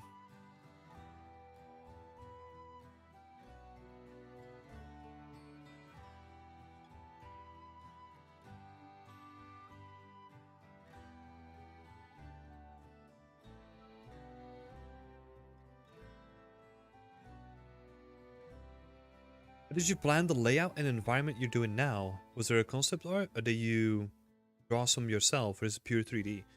Most of it is pure 3D. So there were moments when I was looking at topology maps and like layouts of city streets, right? Just to understand like how a medieval city would be built up. So I did do that. Let me see if I still have like some stuff here left.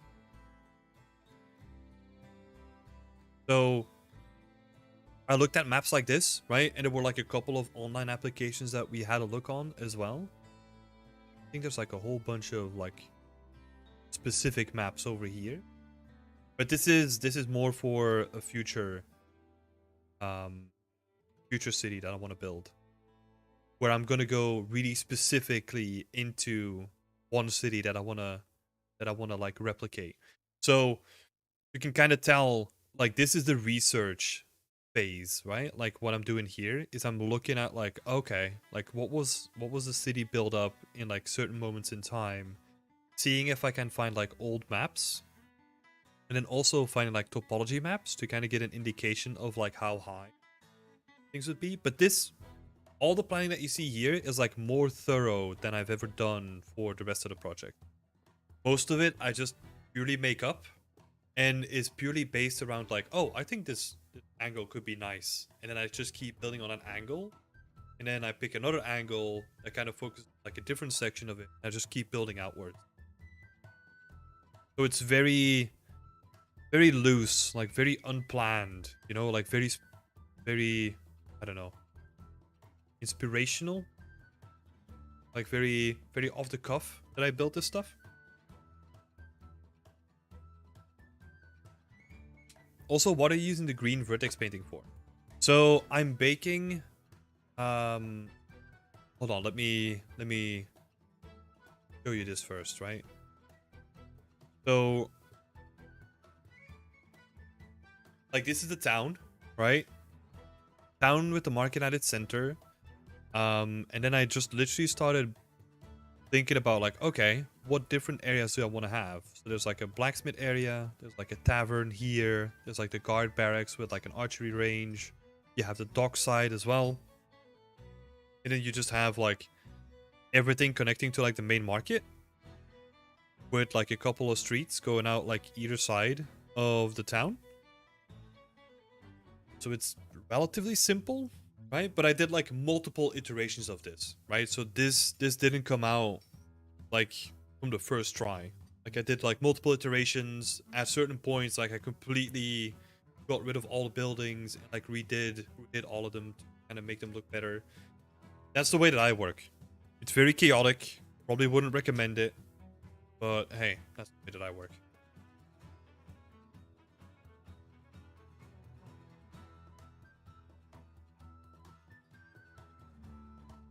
A cozy town.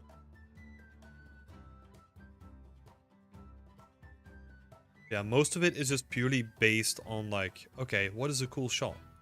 You know? And then, because I think I started with like the blacksmith area here, then I needed like a building for the blacksmith to live in, and then maybe there's some stables for people that are getting like horseshoes replaced. It's kind of like very built out in that sort of mentality.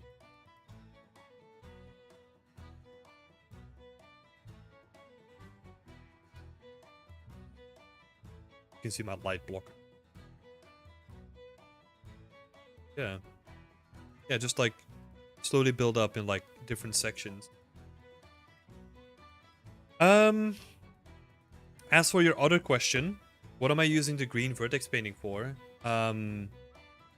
Normally, to add detail layers to a trim sheet, right? What's the standard workflow is that you bake out like an RGB mask that is based on a unique UV.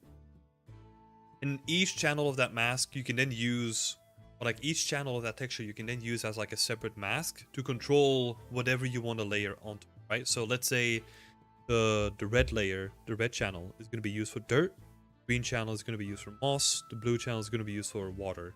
Just naming like a random stuff, right? However, I find it like really cumbersome to have to make like textures for like each individual asset that I was going to produce. So what I did is instead of making a texture for the mask, I'm using vertex color for masking instead. So that's why I need to bake vertex color, which is what I'm doing here. So you can see I've set it per channel, and I'm using the red, curvature, green, ambient occlusion, So red is for all the dirt, green is for all the moss, and then currently I'm not really using blue yet, but I can use blue for like color, like discoloration and stuff. So this means that I'm no longer storing all the mask information in a texture, but I'm storing it into the asset itself, which allows me to also be like way more optimized when it comes to the amount of materials that I have too. Because for example, for every asset with like a different mask, you would have to set up like a different material instance that has that mask in it, right? Or you could do it through asset data as well, but that's kind of like a weird option if you want to give people the flexibility of it. So I just opted for like a system like this where everything is kind of baked into the asset, which comes with drawbacks as well, right? Because if you're gonna do like LODs, you have to be very careful with how you do them, because obviously the mask information is going to be dependent on the geometry that you add to the asset. Example, these one. Let's see. Yeah, this one. You can kind of see, like once I'm going out from a distance, like the dirt on it changes. That's because the geometry changes because it's like lotting out, right? That's something that I'll have to be like very careful with because of the technique that I'm using. Like on most things you can't really see it, but I think if it has like large surfaces like this one, probably easier to tell. Yeah, and especially on buildings, that's going to be very interesting. But we'll cross that bridge once we get there.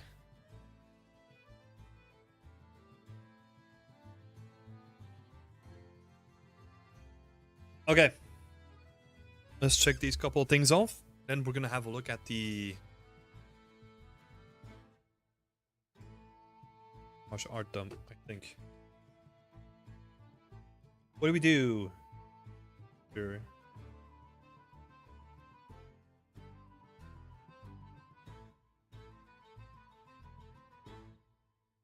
Let's do. Okay. Yeah. Does that make sense, Magnus? Before we move on?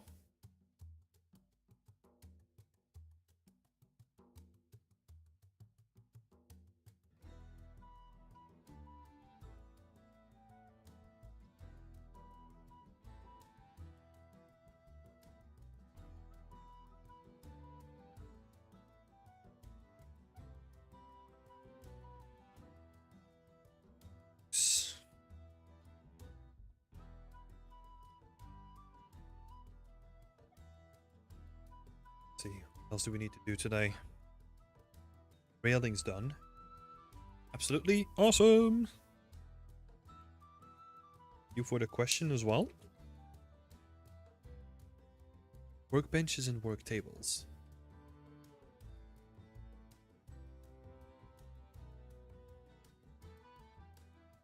Now, there's a little break.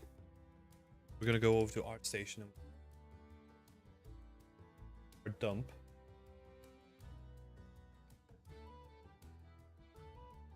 Let's check it out.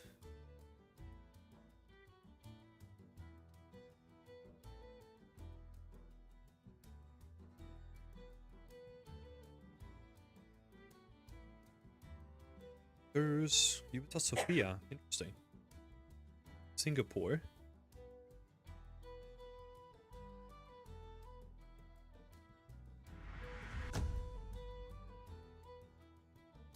Hey, Sebabas, thank you so much for the follow. Oh, sorry, for the subscribe.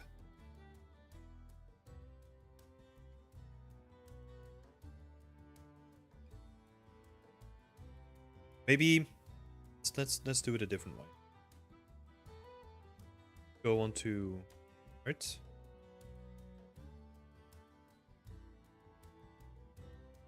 Let's pick out some nice stuff that we see.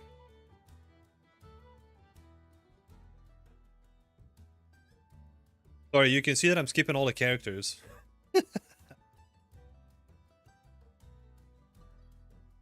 Expert environment artist. Cool.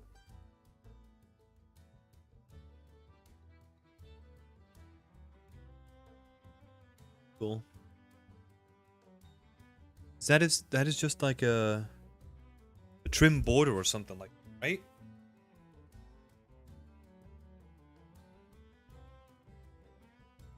Yeah, like a border trim or something.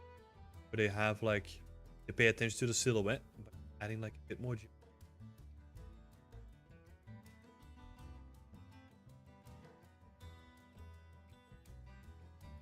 Beautiful sculpt.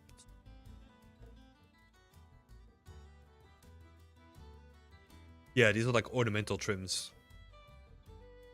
Oh, that looks nice. Especially the contrast between like how noisy it is and then the beautiful rest area surrounding it.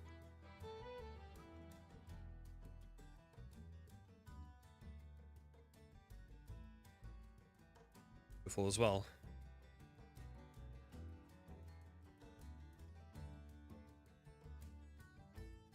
I think this is like multiple materials and maybe these.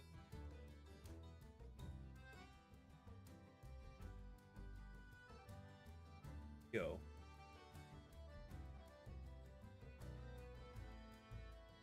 CB. Yo.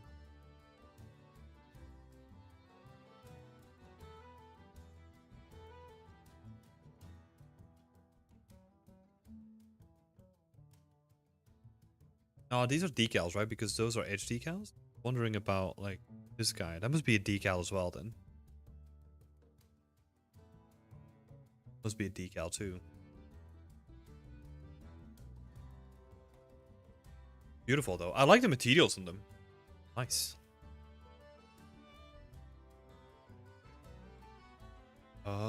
Okay. Yeah. Oh, here we go. Oh, these are beautiful. Yeah, these little trims. Little damage trims on it.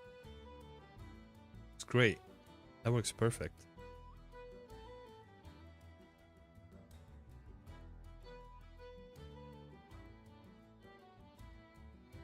Beautiful.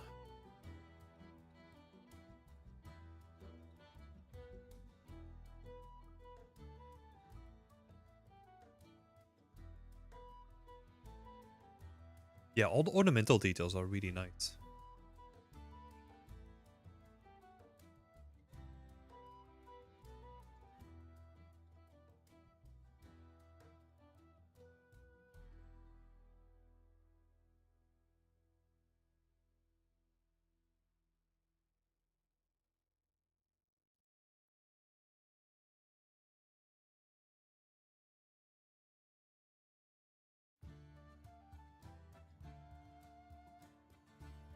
There's so much like fine texture detail on it. Like it, like all the little ornamental trims on it. Like these tiles are beautiful. Like them.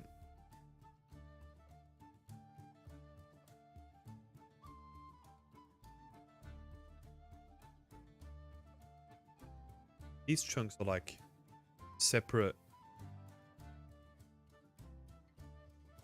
bits of geo that are just stuck into the tileable. Yona, yeah, this is pretty, right? I mean, the AC games are always like really pretty. Hey Puns, great to see you here. How are you doing? I'm doing great, thank you very much. Did you play AC Mirage? No, I didn't. That's why I'm looking at the art blast, because that's what I really care about, you know? I'm a nerd. I just want to check out the art. Yeah, these decals, they make a lot of difference. Like just breaking that up. Good. A bit of grout as well.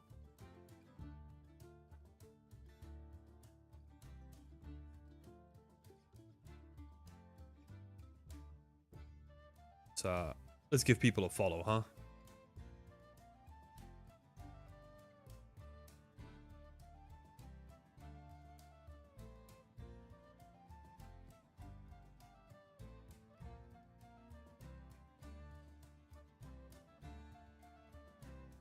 This is cool. They almost look like crocodile scales. The tiles in them. I feel that so strongly. I don't want to play it. I just want to look at the art. Yeah.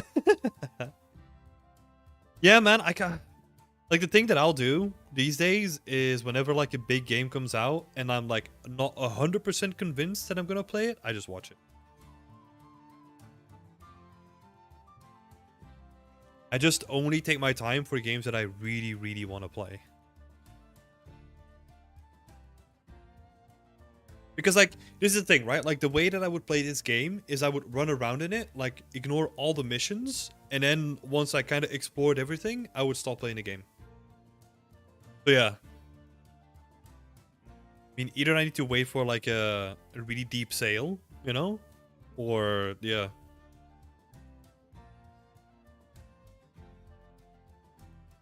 This is cool. Like, the variation on the rooftops is quite nice. All the breakup? Is that like reflected in the game as well? I'd be curious to check that out. Concept art 2? It's concept art.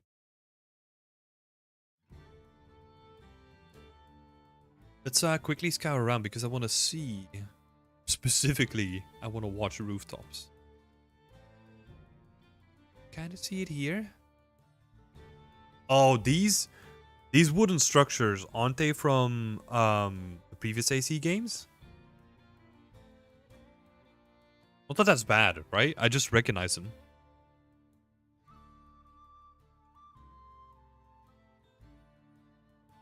I mean, they're just wooden structures after all, right? So why not reuse them? This cauldron is quite nice. How chunky it is. Oh, and the floating ropes? How dare you? How dare you, Martin? Just joking. The amount of stuff that's floating in my screenshots is ridiculous.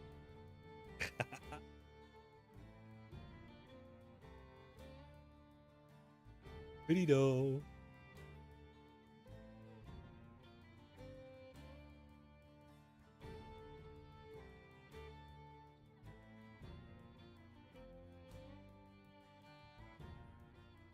Oh, I was just about to say, like, this is concept art, no?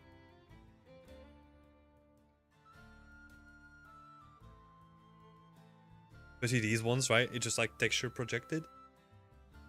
But obviously it's early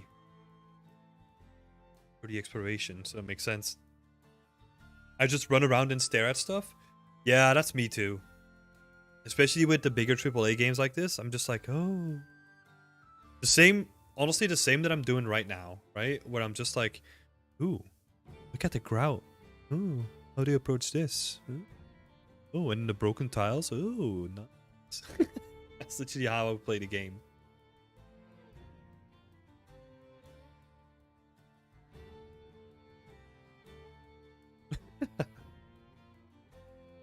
Interesting.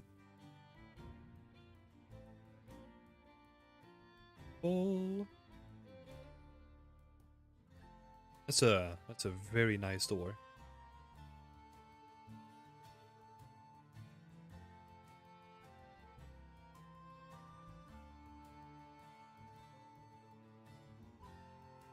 They could reuse the acid, isn't it? Like, I think they did photogrammetry. Yeah, I'm not sure if they did, right? But I believe that they should. Because it's an integral part of making games, right? Like, why do something again if it looks good? It's a little bit different if it was literally just like, let's say 2 generations ago, right? And then you need to be bothered with like upscaling and like all that kind of stuff, and it's just like, ugh. It's sad the big companies don't show us more wireframes. Some super cool secret. I think it's, yeah. I think you would be surprised by how low all this stuff is.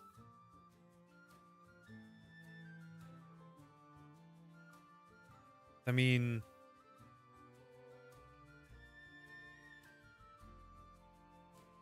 most of this is just a tileable, just with like a couple of bricks in it that kind of match up with like the tile underneath it, and then they decorate it up with like decals on top of it. I mean, I don't want to make it sound simple, or like oversimplify the process, right? But that's basically what it comes down to. Looks beautiful.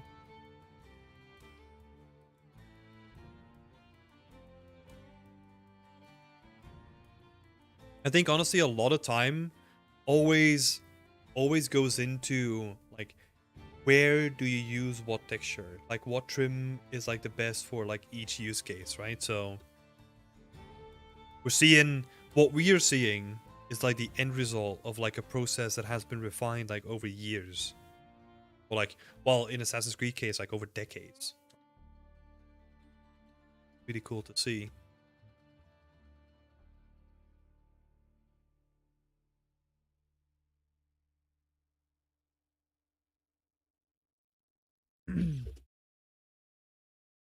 They could take assets from AC Origins. Yeah, yeah. I think so too, and I think they should honestly.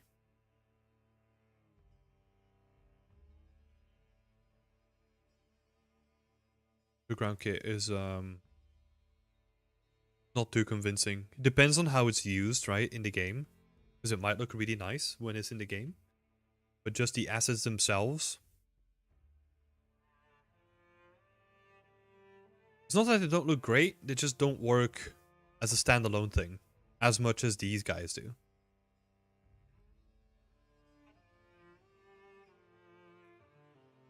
Oh, that's quite nice. Oh, rich archers. Oh, okay, so they have... Okay, cool. So they have different districts, right? Which makes sense. They have like the rich assets and then probably the poor assets in like a middle ground or something.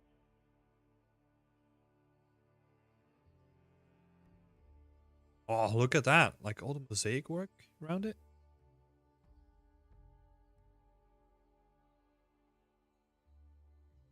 Beautiful trim work.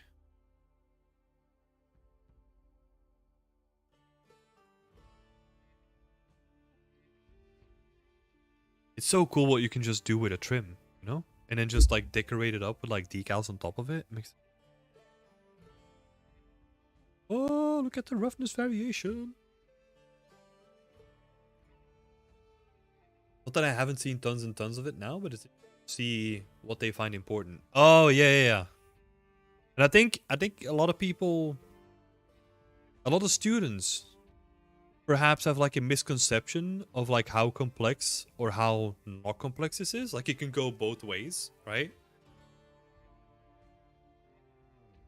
Because I don't want to undersell it, right? That most of it is trims. I think the core of it is trims, but then like they have like a very specific like decal placement. I mean they can go like really in depth with like the decals, right? Because you can see certain sections. You see. Right? So for example like this. This is beautiful, right? Because most of it is just an edge, like with a very similar bevel, and then they add like a decal on top of it to kind of break that bevel up. But you also have sections like this where you can't do something like that with a bevel or like with a decal. So what they do is they just cut in like actual geo and then support the edges with like a decal. Yeah, because those big chunky cuts are really nice, but you can't do that with um, like a decal and have it look nice from like all angles. That's why you can even see it on like the silhouette, right? Where there's like a cut in the geo. Same here, like going outwards as well. And like widening a little bit towards the bottom as well. These sort of decals to like obfuscate the trim sheet and like kind of hint that like sand got stuck in the crevice here.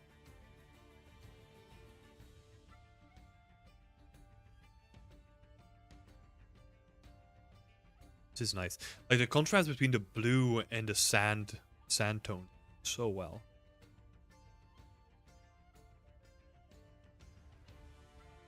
Oh yeah, and then all the colorful fabric too. I'm so surprised that like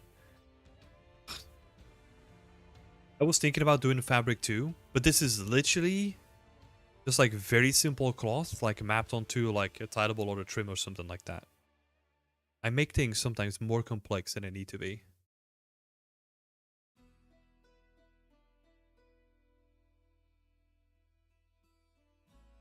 How they do their edges, their style.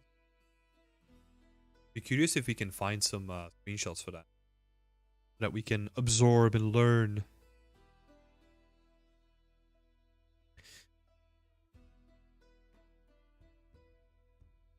Oh, this is a cool screenshot. I like that. That's awesome. That's a really cool screenshot. I like this one a lot.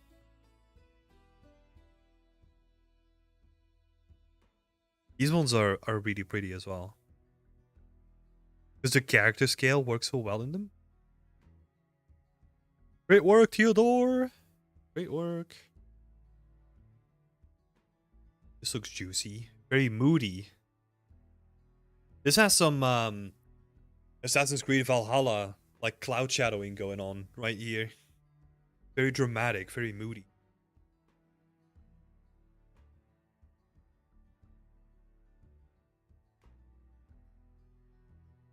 The pretty gate though.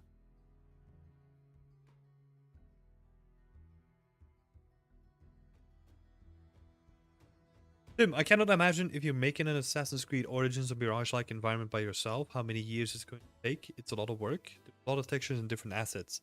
It's all about working smart, right? There's no doubt about it that it's still going to take you a lot of time. But weirdly enough, there's also like a lot of time that you're going to save when it comes to iterating on the assets. It's actually quite interesting if it's just you working on something, how much quicker it can be compared to if you then have to present your stuff to a lead and to an art director and like do tweaks and all that kind of stuff, right? Definitely has its place in the industry, but it also slows like the whole process down as well. Because I don't want to I don't want to undersell what they do, right? But most of it, if you're really smart at like planning an environment out, you can honestly like make some of this stuff like very simple to make. Obviously, most of the time is still going to be spent on like modeling all the details, like making sure that you have like a nice modular kit that works in like every different thing that you have set up, and then cleaning all the assets up once you start combining them, right? There's a whole lot of handwork that goes into this, so I don't want to undersell it again. If you're smart about it, and if it's just you can do a lot of stuff in a short amount of time. I think the difficulty there is just making it all look good, right? Because on a project like this, you have a bunch of material artists who just focus on creating the best materials that they can look at. And if you then also have to do that yourself on top of all the modeling and like all the texturing and all the optimization, all that kind of stuff, it's gonna be very tricky.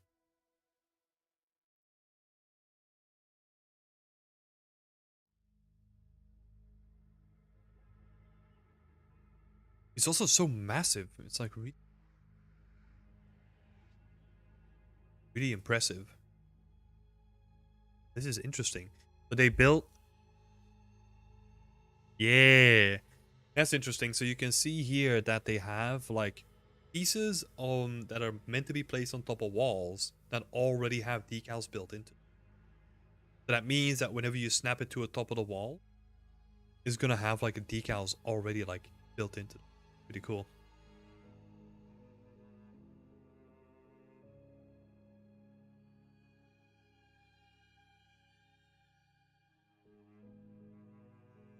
I think a few modular assets can make you something so stunning. Oh, yeah, I mean, it's an expansive library of assets that they have, right? But it's the stuff that I'm doing too, right? Like, most of it is just made with like simple texture, right? There's a couple of tilables, a trim sheet for all the wood, and then it's just more about like making it, right? And cobbling it together. It's like you built like your own basic Lego kit.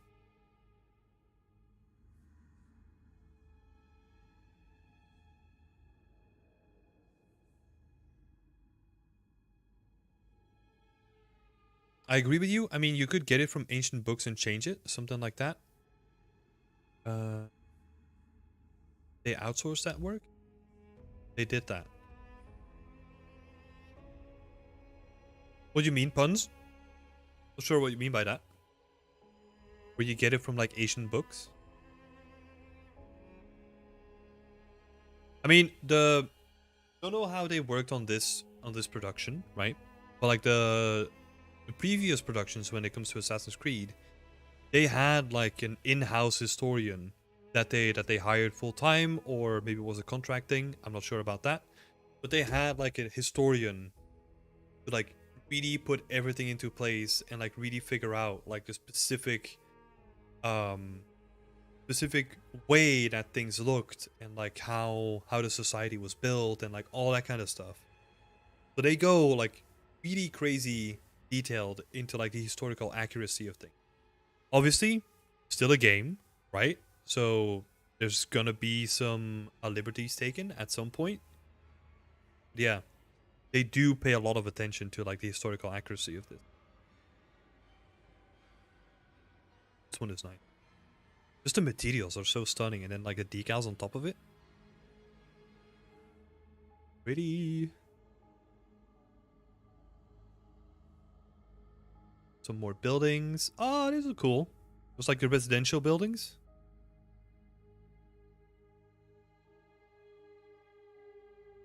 But yeah, as I'm going through this, people, like feel free to ask any questions, right? Obviously, I didn't work on this game, so everything is gonna be, what is it? Like an estimation of how they built these things, but it would be awesome to break it down together.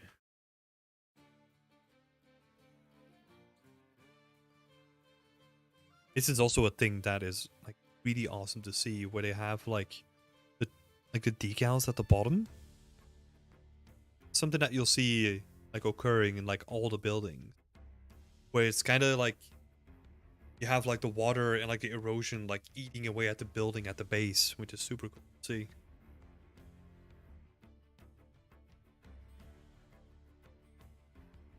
Oh, let's zoom in on the cloth.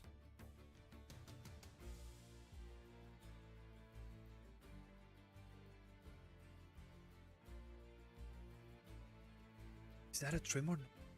Kind of see an edge, but I find some zoomed in shots.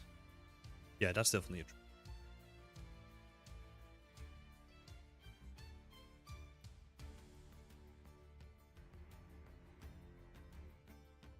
I mean, the ancient books have good references, especially the ones that come with pictures. It would be surprisingly difficult to find references for this. There are ancient books, right? But I can guarantee you that it's like a lot harder than it seems. Obviously, depending on like what you're trying to do, right? I think Baghdad may be an easier city to find like ancient references to. Maybe, I'm honestly not sure about that.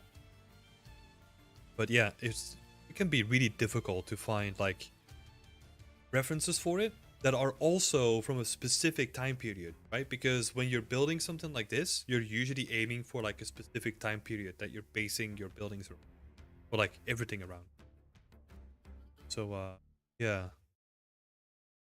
They outsource their work to third parties for the assets or other Ubisoft studios. I think most of it goes to like other Ubisoft studios. I think.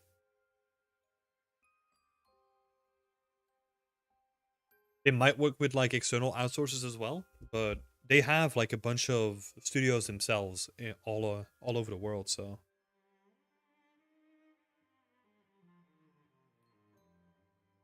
Jesse Jenny, that's a good question. Let's have a look.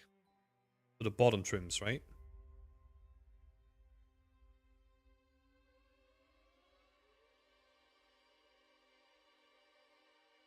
being very clever with it. Very clever.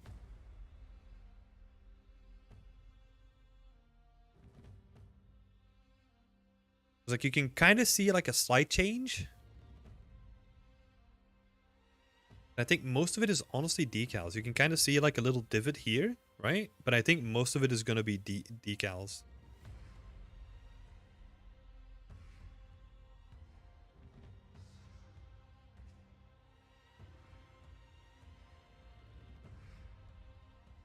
I mean, they might support it with like a little bit of geometry, right? Just to like push it in a little bit. That always helps, especially because you already have the geometry there anyway. Yeah, you might be right though. It's hard to tell because they're sneaky about it. They do it on like the flat surfaces, right? Which is the way that you're supposed to do it. Let's see if we can find like some more. Okay. Epic.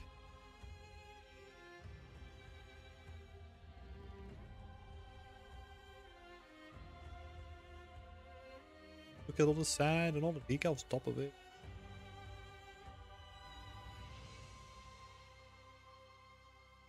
Let's actually see if we can find more buildings, right?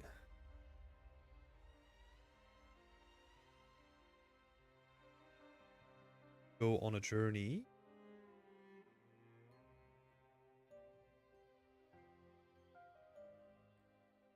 Danielle! Hey! Here she is!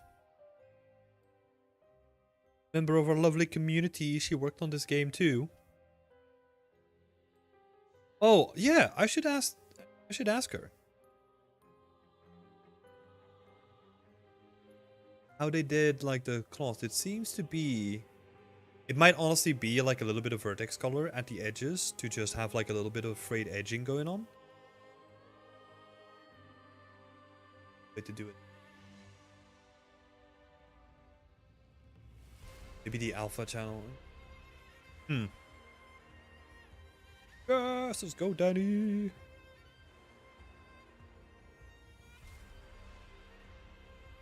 Woo, she famous.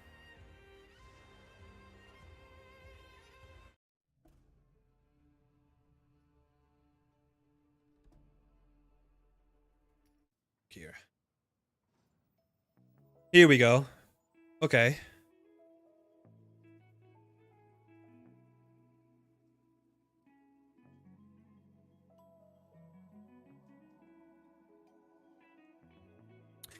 Oh, yeah. So it has like a little divot in it. And then that is supported, like the blend between them is supported by the decals.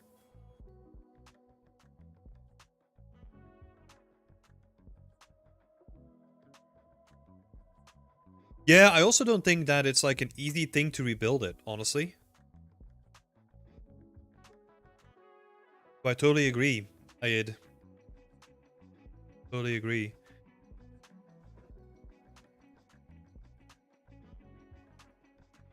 Because, I mean, with the project that I'm working on now, right, the amount of research that I had to do to just find something that comes relatively close to it that I then might use, like, is crazy.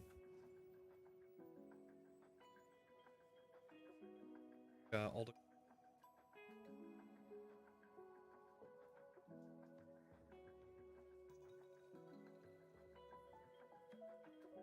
Yeah, you are totally right, Jesse. It has like a little bump that goes down. Works really well though.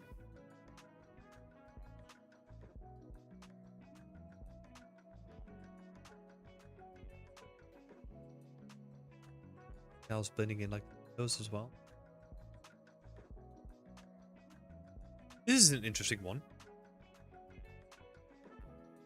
Doesn't feel like the blending works too well, but that might be because it's like a different building material, right? So they have like the bricks and then they have like a, I don't know, some sort of plaster or something like that they use to hold the windows in place. Yeah, the textures look really good.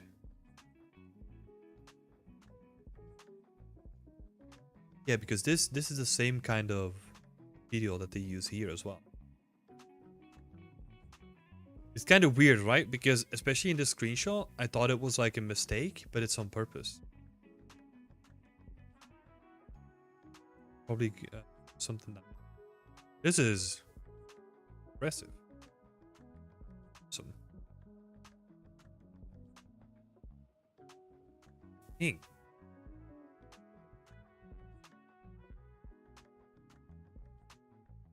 Oh yeah, this is a beautiful shot.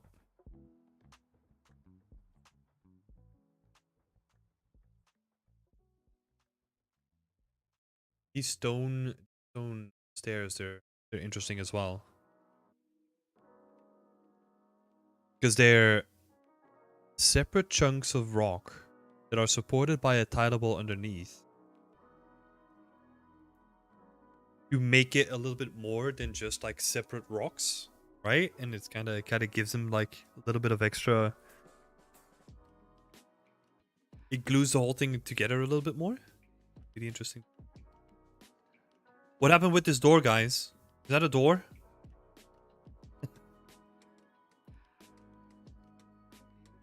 Interesting. I should potentially use something like this as well. It's a good idea. Honestly, just gonna steal that.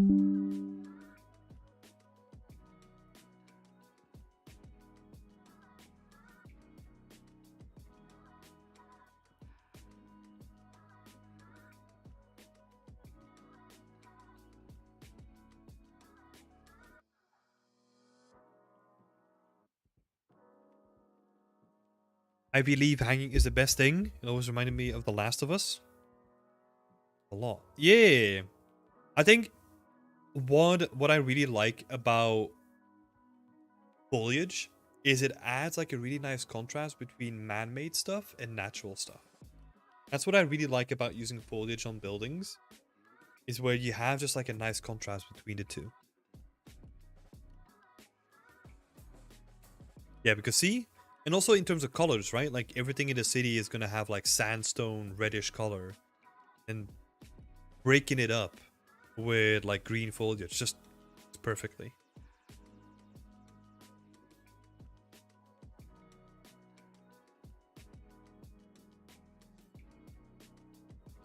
Oh, this is a neat little shop. Oh, that's cool. The little jars that are held up with like rope.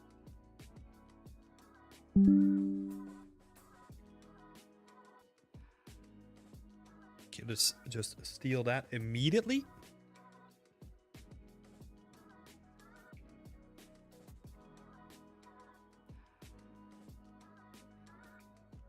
Yeah, the same thing happened to the Great Library of Alexandria before it. Yeah, yeah.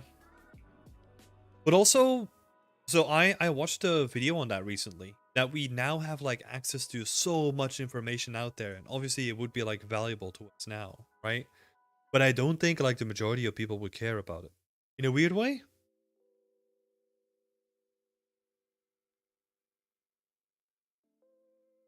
You know what I mean? Like it would be awesome for enthusiasts like us, right? If we want to rebuild something, freaking awesome to have that knowledge. But yeah, there's so much knowledge out there.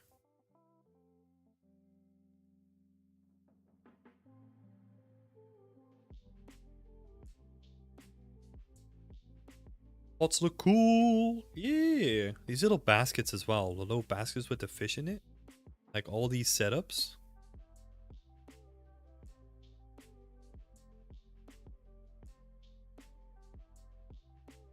These dogs, they look really good as well. Just a variation.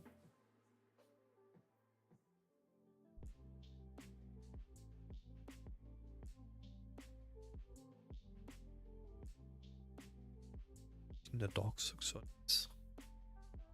The wetness on them too. So good. Little fish. Crying. Pretty. At a baobab. Baobab tree.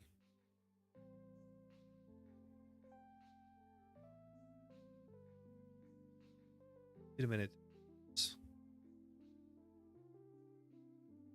Nah, it's probably not. Probably gonna be chunkier than that. They have like smooth surface, I think.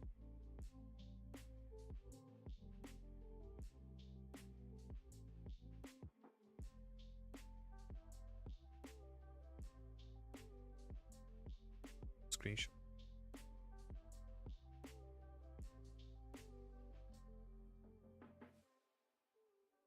Sections of. I need to do something like this as well. Just have like a rope, like random. Because I have the piles already. I just don't have like the random scattering of it.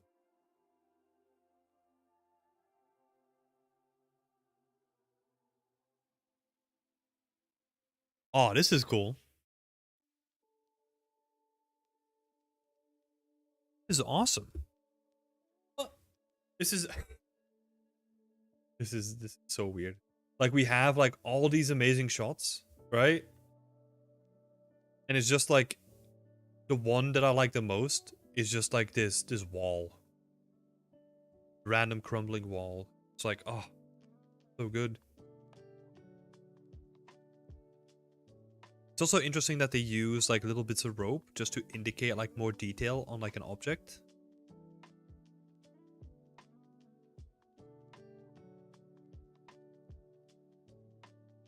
Oh, ancient air conditioning.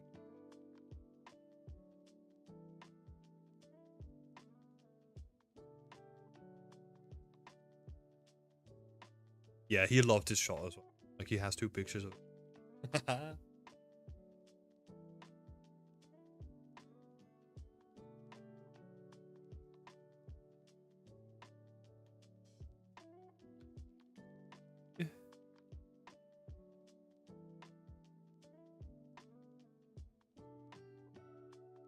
I love how like massive it is. Just the scale of it is like really impressive. Like very intimidating.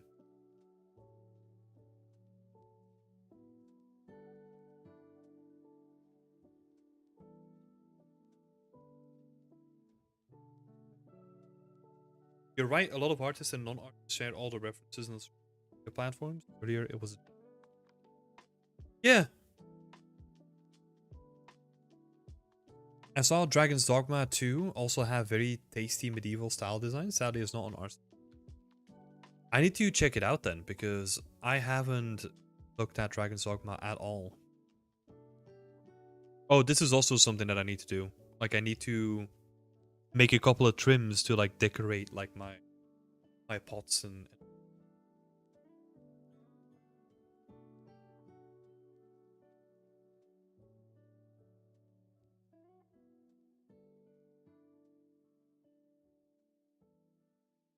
Looks like a really beautiful...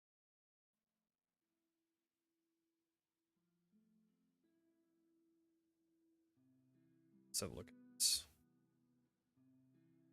Grab a couple more assets. More buildings.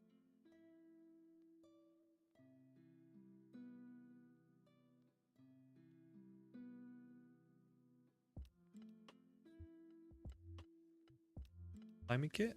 Okay.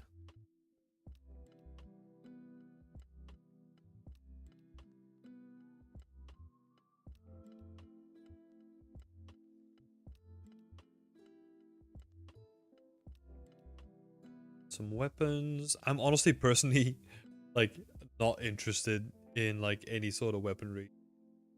I don't know.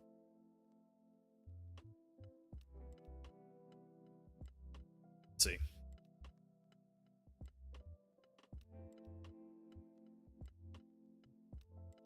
It's pretty.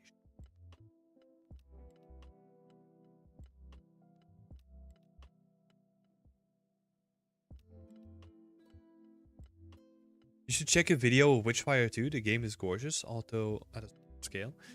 Yeah, I did check out Witchfire. I mean, oh no, sorry, I'm confusing it with another game. Let's have a quick look. The game that I'm thinking about.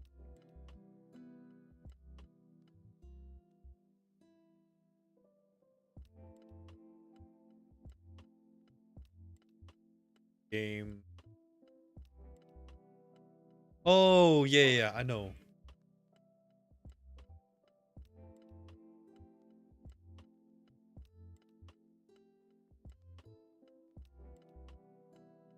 Shots, yes.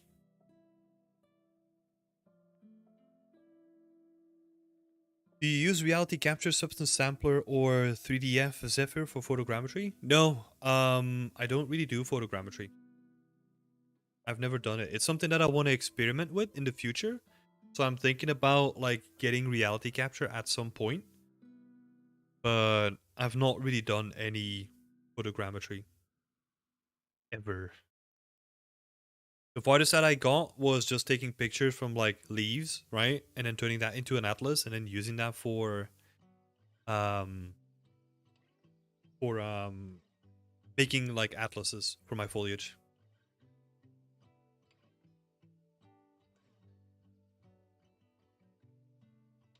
You accidentally got super into cliffs. It's not an accident.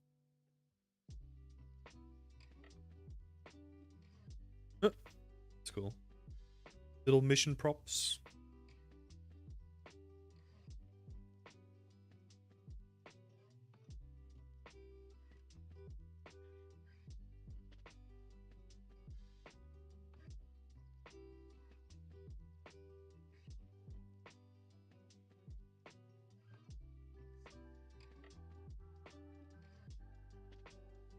Another one. Beautiful though. Beautiful.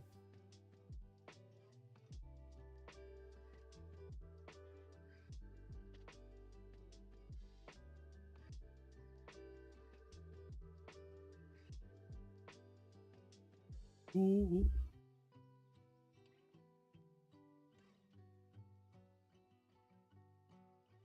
Dang, these are awesome. Like the pieces of bark.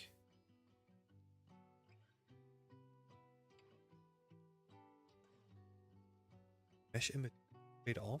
Is that like a thing? Oh, okay. Like a before and after. Dang. Yeah, it's cool what they do with just like a little bit of geometry, right?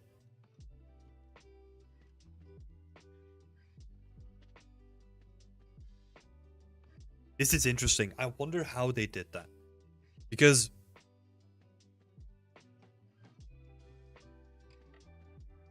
let's see.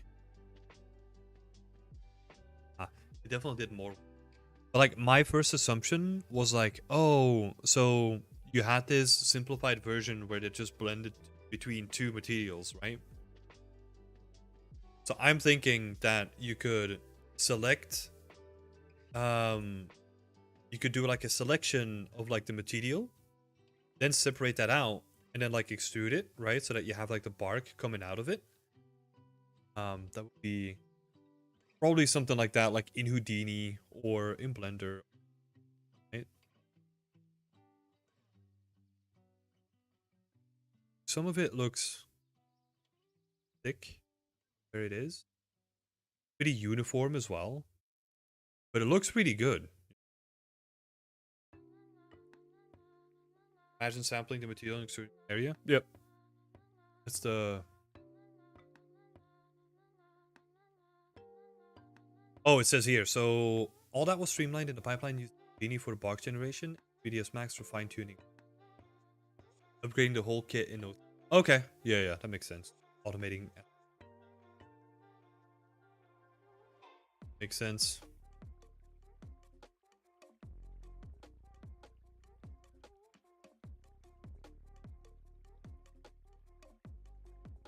Books.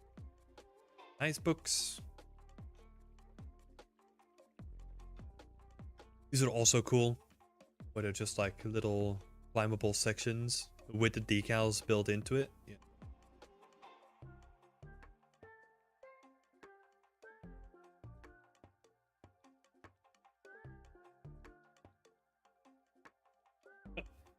You're in love with Houdini engine? Yeah, I can tell. You know?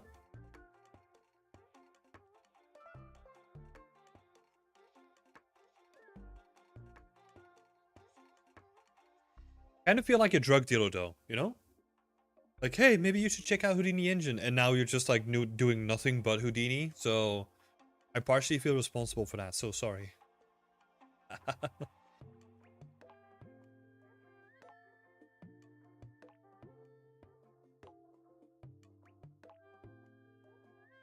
Oh, this is a beautiful shot. Contrast between the blues and the... Yeah. It's kind of interesting, right? Like what... Like this is a great example of like how lighting can make or break a scene. Because they're the same shot, right? But like the right one looks like 1,000 times more interesting.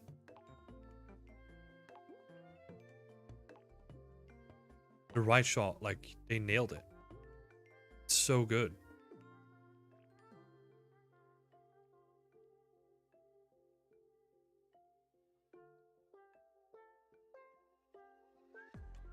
Yeah, this one is beautiful.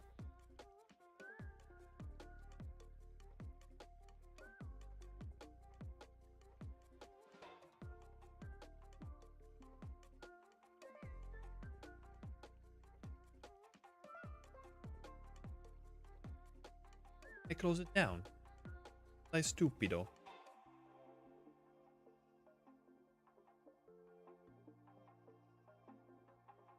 Oh, it was this one.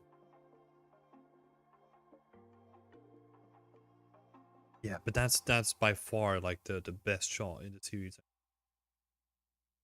Yeah. This one kind of has the same vibes going on as well. I think it's a little bit more confusing of where to look, but it kind of has the same vibes, which is pretty cool.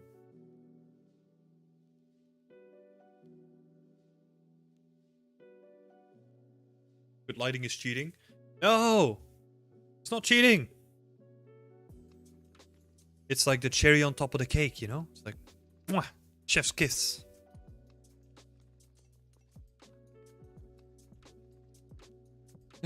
Danny made that spinny gyro thing. Let's have a look. But let me just go to the source, you know?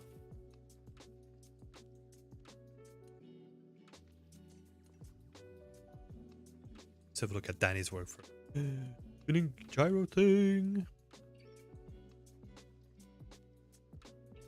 Oh, that's cool. I just laugh because that's also what Danny did on one of our team challenges too. He also made a gyro for one of those team challenges.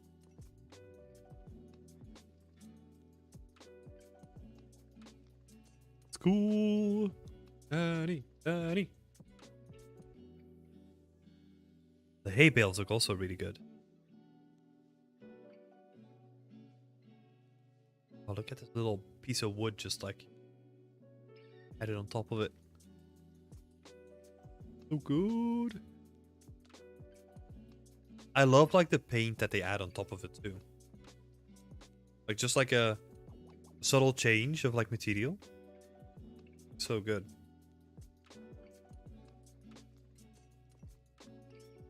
Wicker basket. Yeah, this is interesting. There's like a lot of stuff that I can kind of just take from my environment too. Like these little bits of hay. So cool. So pretty. We have... Oh, it doesn't say. So rich starter variants and then poor starter variants. Oh, so it's just literally rich and poor. Okay.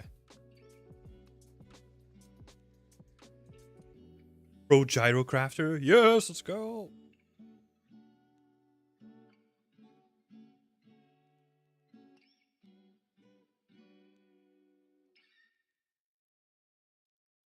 I think we had a look at this one already.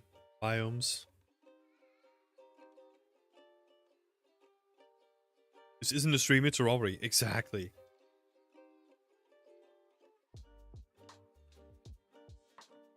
That. Oh, those are bricks. I thought it was... Oh my god, I thought it was hay.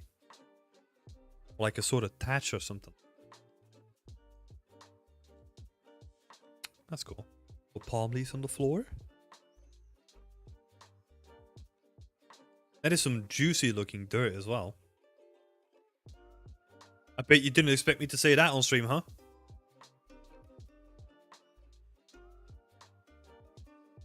Such nerds. Love it. It's like, oh, this is like some pristine dirt over here.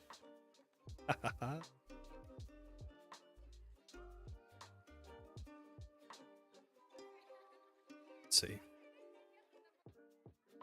Let's pick a couple more and then we'll probably go back to what we were doing.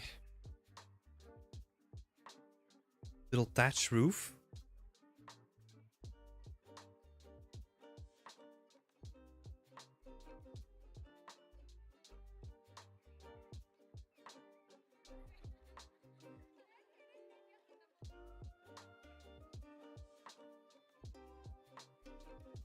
That. What? Oh, the parkour elements. Oh, okay. So confused.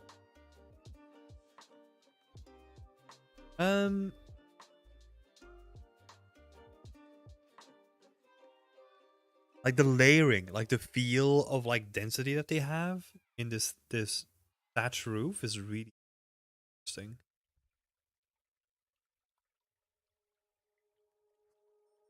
Have like a little balcony though.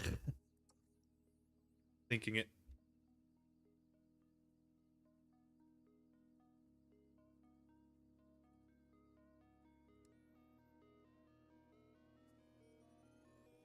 Kind of the same that I'm doing, right? The bottom, just dress it up with some decals. Oh, pommel attach? I don't think so. I think just the material works really well. I don't think they use pommel in any of it. Like, I think they just have like multiple layers of it going on, right? And that makes it look like really nice. But they kind of have like one layer and then secondary layer, third layer, have like fourth layer. That's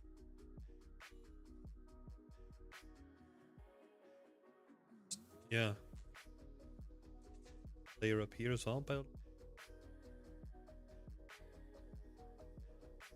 the thing that I'm doing, they have like some like occasional like bits just sticking out. Pretty cool. I think the thing that I can learn from this is I need to just use like a bit more geometry and like go crazy, not go crazy, but have more variation. Because I am too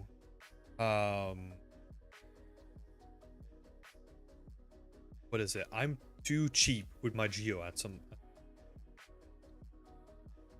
So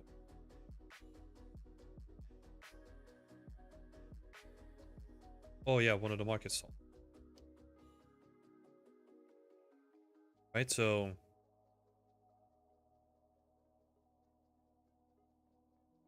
it is also working somewhat. First of all, the issue that I have is that we have like different scales going. Don't really make it match. But like I'm too lazy when it comes to just like duplicating the same thing over, and that adds like a lot of repetition where I need to like add more chaos into them. That's the thing that they do really well.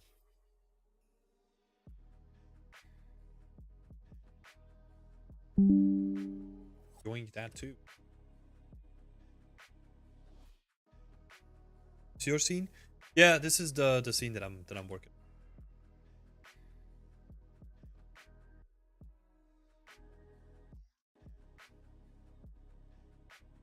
Thanks.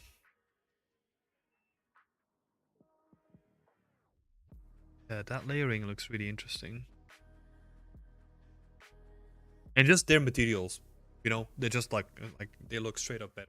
Like I don't have like the color variation that you would see, so I need to put that into it.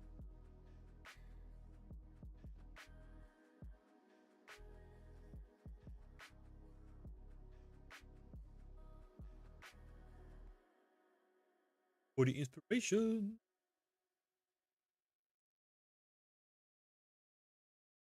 Yeah, these are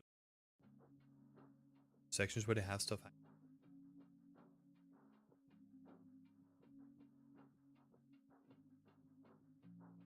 That wood.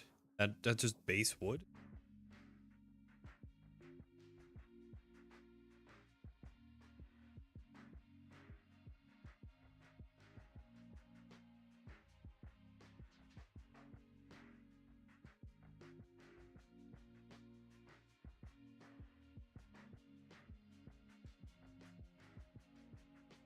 I can't be. Nice medieval environment. Did you make the materials and stuff from the designer? Yes. I think 90% of them probably made.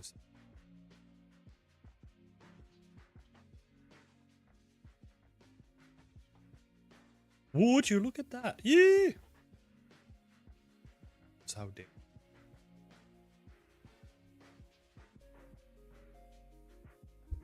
Okay, let's have a look at a couple more and then we'll switch back. Oh, this water's pretty. That water is really pretty. Works really well.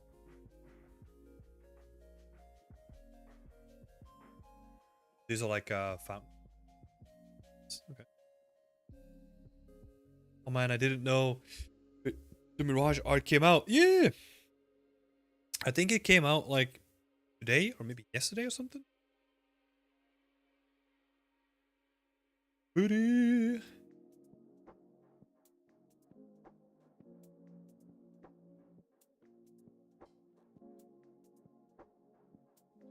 Okay, let's take our last selection.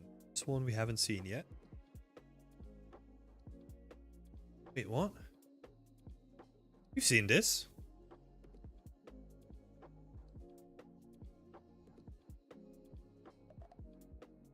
This one looks way better though. Okay.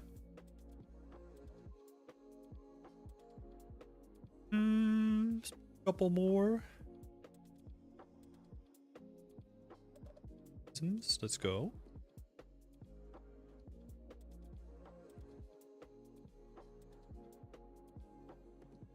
There's so many posts, like it's ridiculous.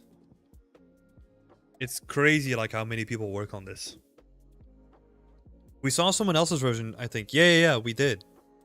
That's what I was saying, like I'm not gonna find it though. I think it was in this post.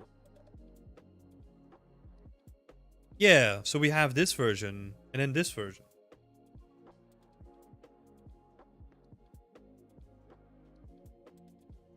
I think it might be again like a rich versus poor, right? Like a district based thing.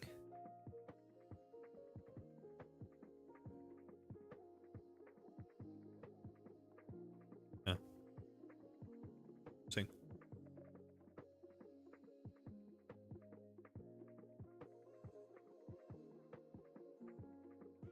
It is crazy good. Love the atmosphere and the feeling. Feels very grounded.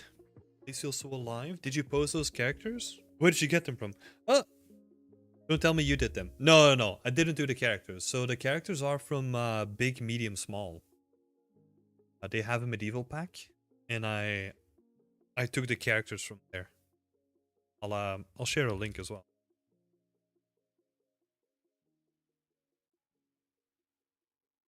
So these are the characters that I used. Ah, it's on sale now? Shit. Should have waited. Damn it. The pain. The pain of realizing that something is on sale. We couldn't wait for like 2 weeks. Dang it.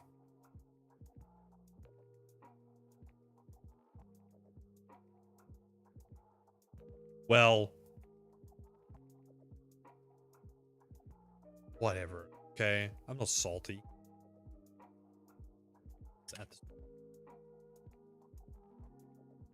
These are the last ones that we're going to look at.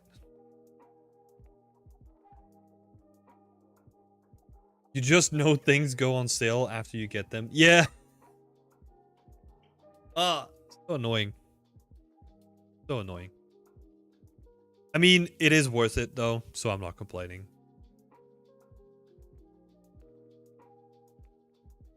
So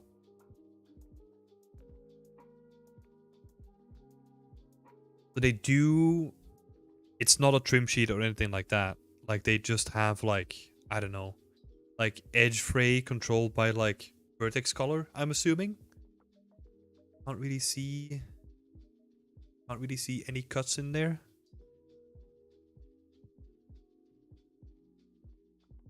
You would have spent that extra money on fast food anyway, so this is better. Wait, hold up. Don't call me out like this, Simon. Jesus. Dare you? It's not like you're wrong, but like, how dare you?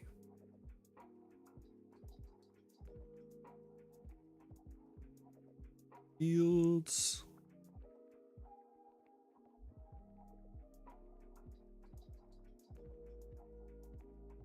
Oh.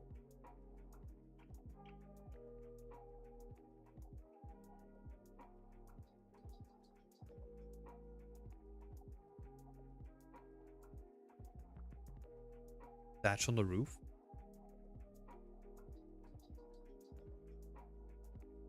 Is the ripped cloth using an opacity mask? Yeah. I think it is. Oh, let's actually see.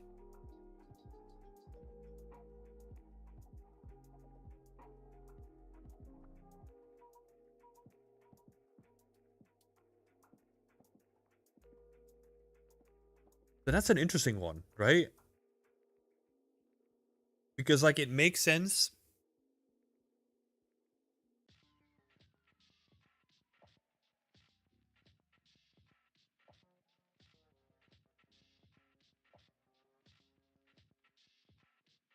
They do this. Think about it.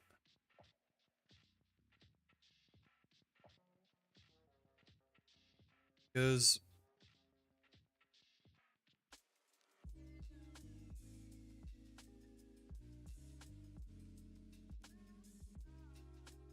some geo on it as well. Okay. We're gonna go back and we're gonna see if we can find like cloth somewhere. I'm interested now. Because like my gut instinct tells me that like the edges, the frayed edges, they're done with like a vertex color, right? So what they do is it's my assumption, right? See if it's true. So they have like a bunch of geo. So let's say for sake of simplification, this is a geo that they're working with. And what they do is they use the red vertex color, right? It might be a different. And they either make this white or black compared to the other ones. Let's say white for the sake of simplicity. Then what you're doing is you're creating a gradient from where it's not affected by anything to where it is using the opacity map, right? So you could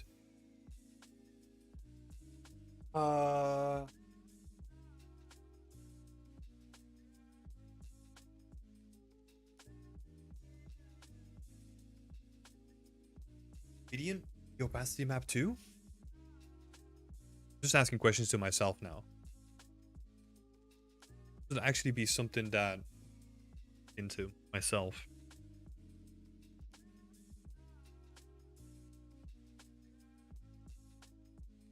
No, technically not, right?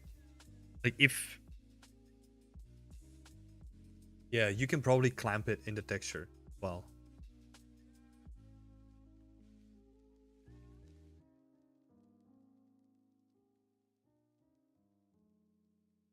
Like overcomplicating it? Is it a second UV with an opacity just by itself? No, that would be ridiculous, right?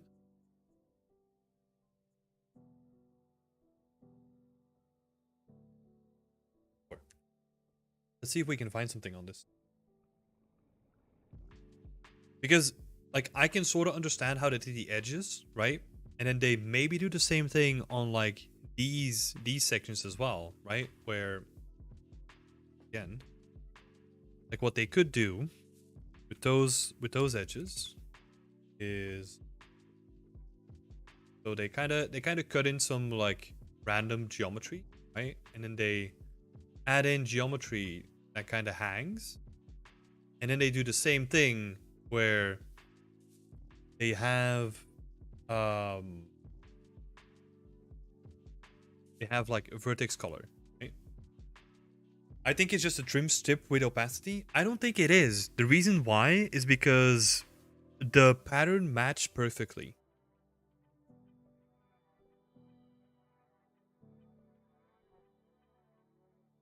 Does that make sense? And if this whole tarp is using a tileable, right? You don't know, like, not every edge is gonna be in line with a trim that's gonna have opacity, right? Because that's the way that I'm doing it. And that's the exact issue that I'm having, is that you have the blend going from the trim with the opacity towards the tileable, right?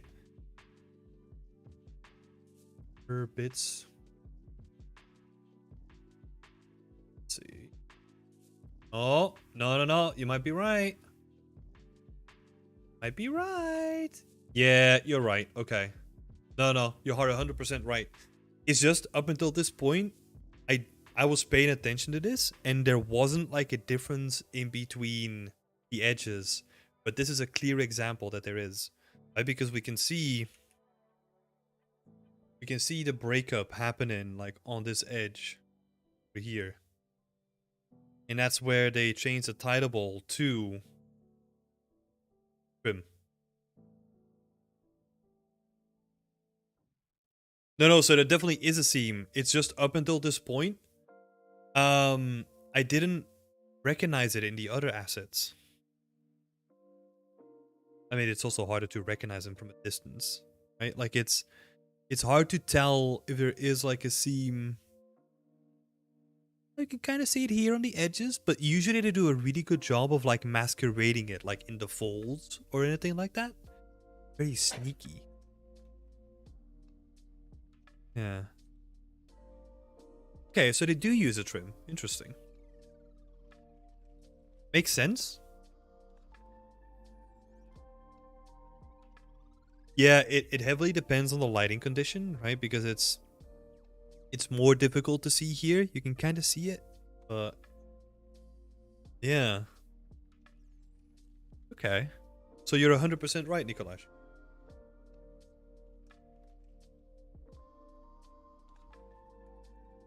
Interesting.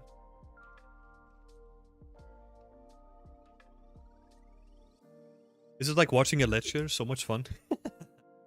I think it would be interesting to do this more often, you know? Just to break it up a little bit as well. And honestly, I love doing this, you know? I'm learning from it as well. I think next time what I'll do is I'll have it on my drawing tablet so we can do like little overpaints and like kind of break it down. Now I'm doing all of it with the mouse as well.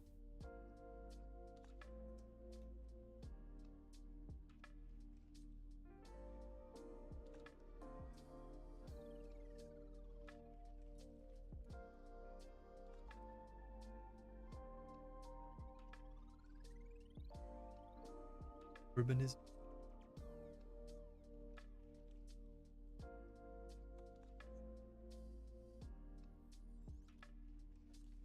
Lessons with Tim. I mean, look, if we're talking about that anyway, what are some of the games or like art from games that you want to see me break down then? We're gonna go that route. Feel free to add your suggestions in the chat, and then we'll have a look at it next Friday. Would be cool.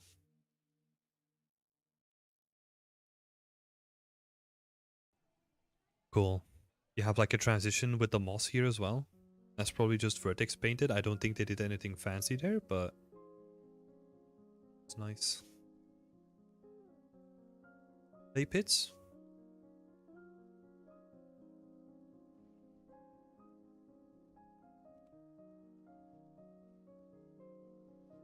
Oh, this is beautiful. The sand layer on top of it. Oh, you can even see. Let's see. I think that's just like anti-aliasing, right? Because we have in a lot of jagged edges. I thought it had to do with like the dithering from the sand or something like that before, but I think it's just like anti-aliasing happening. That means that there is some blending going on here.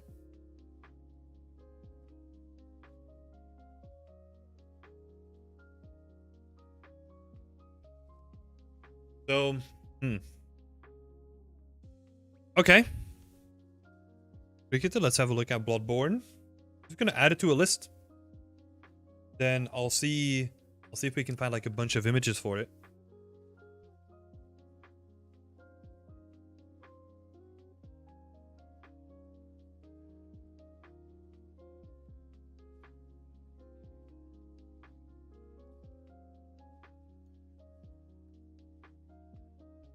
Yeah, I need to. Okay, I'm gonna take a screen.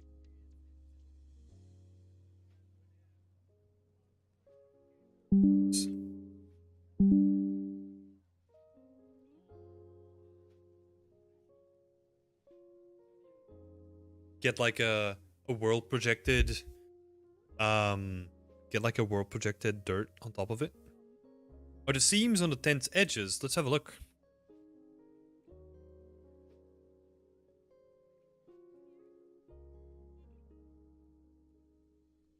Yeah, there are.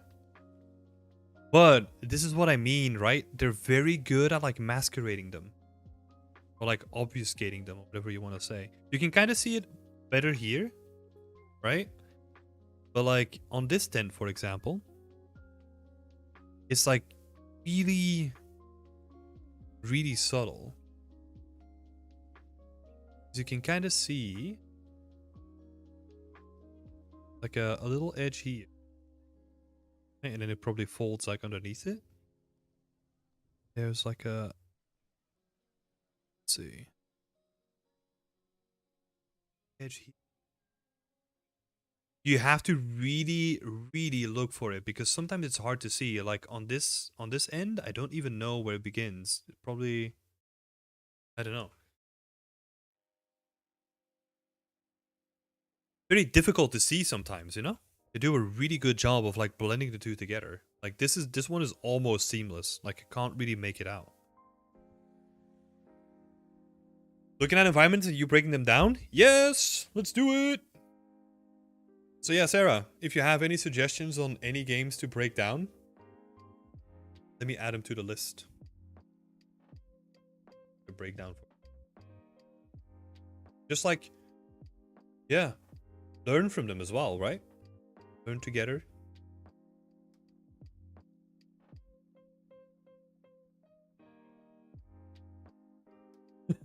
Love the bird.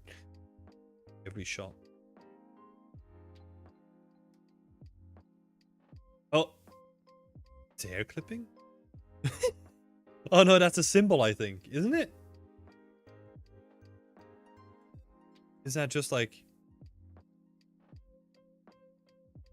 Definitely some clipping going. Ah!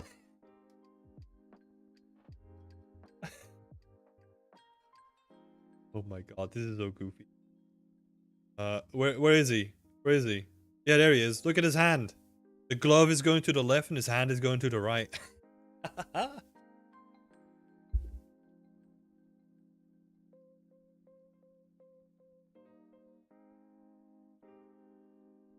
Silly.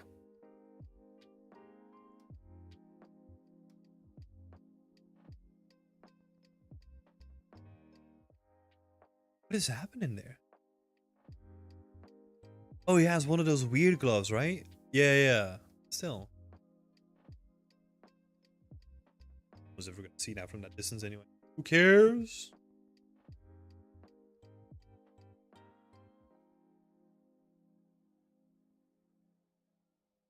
Well, I love... sometimes I feel like the wood is like way too noisy. It might also be like the lighting angle, right? Because the lighting is like at a very strong angle, like magic hour. So that creates like long shadows. But it adds like a lot of noise to your textures as well. See, because in this one, like it doesn't feel that bad. But in this one, it's like a lot of contact shadowing going as well. Gears of War and Metro Exodus would be nice. And Deus Ex. Yeah, let's have a look. I think most of this is going to depend on how many images that I can find. ArtStation is a new reference digital.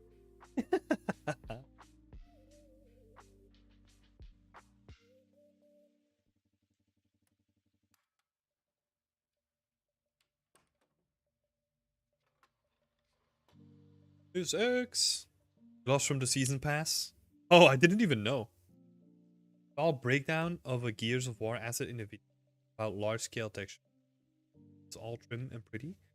Hey, probably like a bunch of stuff that you can find.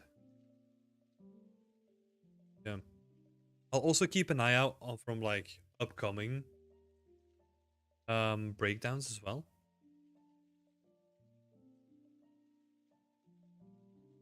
Maybe Tunic? I'll need to have a look at the game. I don't know if there's so much to be breaking down there, right?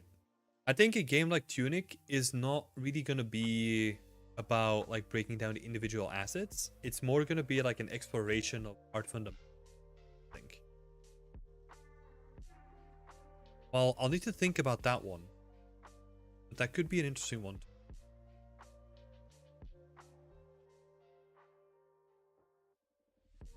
Okay. Enough of this though. I'm gonna go back to work. To get some shit done. Before we jump back in, I'm gonna take a break. Little toilet break.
Alright. Get back into it. Composition breakdown. Yeah, I honestly don't know too much about Tunic, so I'll have to have a look at it to see if it's like a good contender.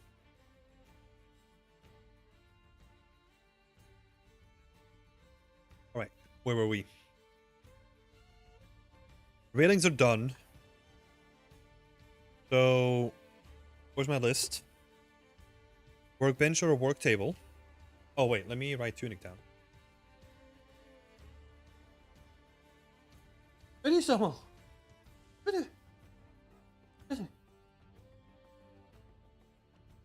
Want some cheese? Cheese.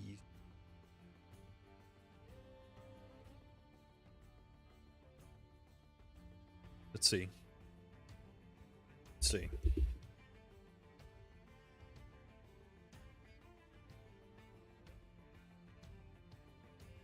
Got our dog here asking for a treat.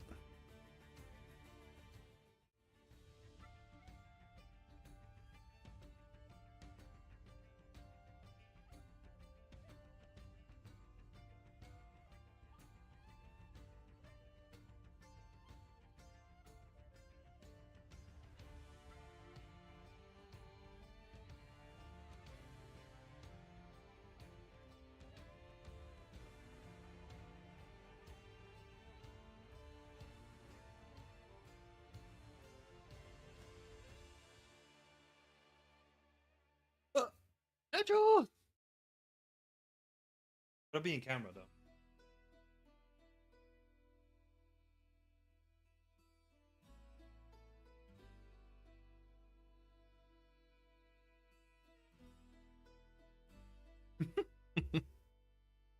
He's gone.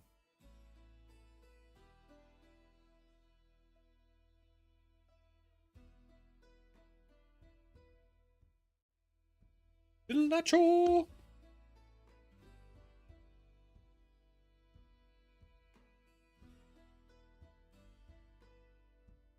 Yeah. So what we're gonna do?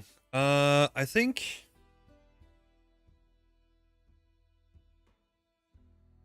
might have a suggestion too. Plague Tale Innocence, probably the best environment design for me. Oh, I have that game actually. I use it for a little bit of inspiration. So yes, definitely do that. Definitely do that. Adding it to the list. Thank you so much, Andrea.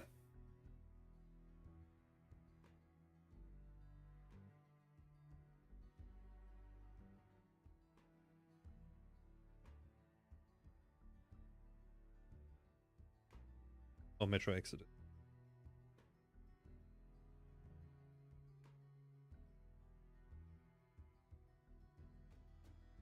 Okay.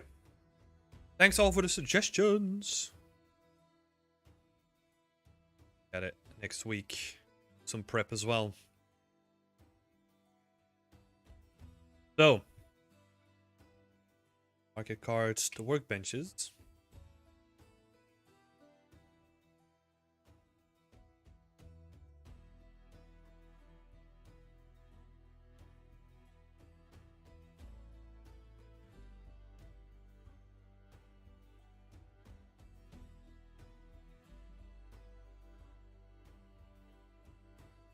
Workbenches are already pretty far along. I think I just need to change the decals on them. Kind of did.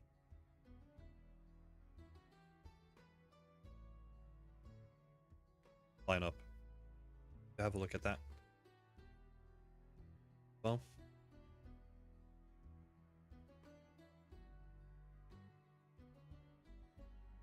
Possible there. Yeah, so for people that are just popping in, right? We just got back from breaking down some really cool assets and environments from latest Assassin's Creed, from the art dump that just happened on ArtStation. But we're back to our regular programming. If you have any questions, feel free to ask. Any topics that you want to discuss, or that could help you get a job in the industry, or help you on a personal level, let me know. What I look for: workbenches.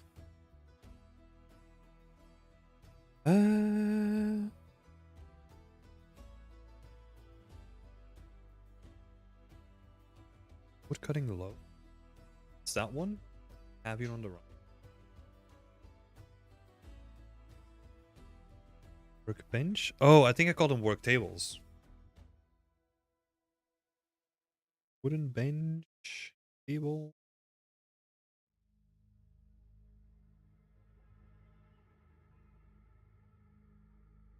Getting confusing with.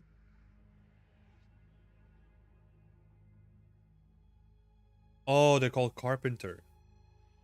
But I changed the name in the meantime. Okay. Carpenter.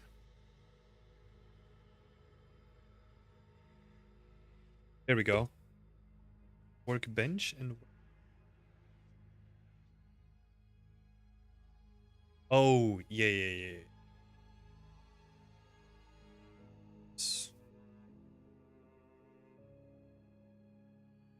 kind of work tables as well. One is literally just the same, isn't it? Oh, yeah, yeah. My bad. And then these ones are like smaller, stumpier ones because they're used by stonemason. Okay. Campy, thank you for the question. Are you using one wood tiling material or texture for all the wooden assets and adding variation in Substance Painter? No, I'm using a wooden trim sheet for all the assets, and then I'm adding variation inside of Unreal Engine. So with different layers on top of it. It's the way that I'm approaching.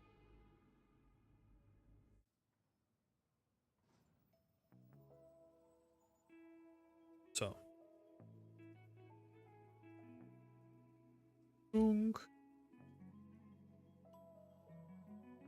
Table. This is work table 02. It's this guy.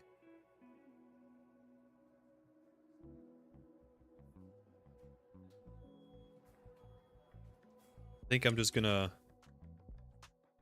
call this work table just by itself. A little bit more sense. I'm gonna get rid of all these pegs because I'm gonna replace them with the ones that have the decals on them instead.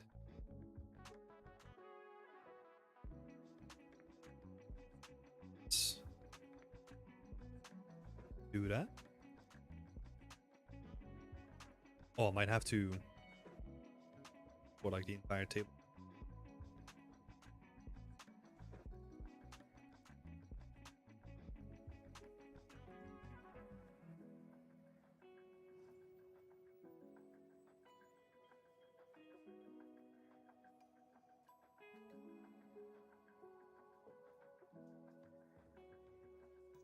Does that make sense, Campy? If you have any follow-up questions, feel free to ask, by the way. Is this up a little?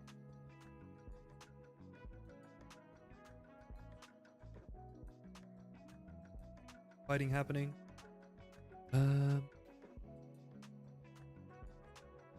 Also, just gonna duplicate these, scale them up a tiny bit.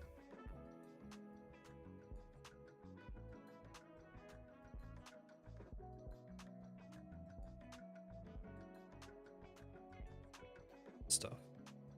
Randomize the.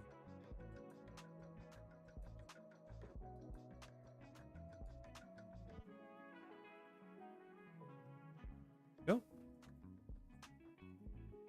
I just need to confirm that they're the right way around. Not like or.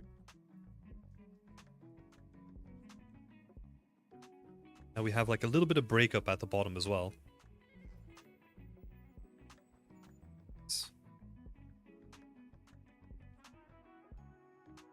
A little bit. Oh. And I think with one of the operations that I did in the... It's just screwed up. Sucks. Ah.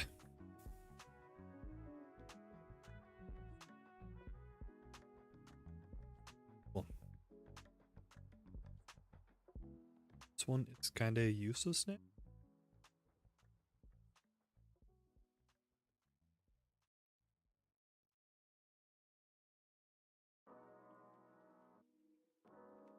You're talking about dirt, dust, moisture, masks exported from Painter, or are you doing some complicated shader work?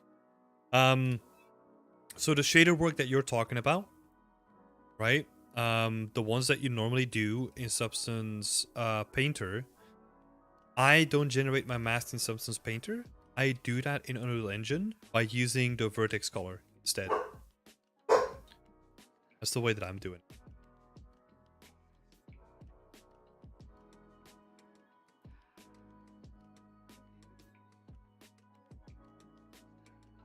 Where are our...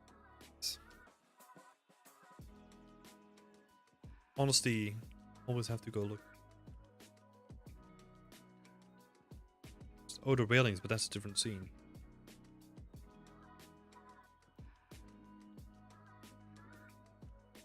Set.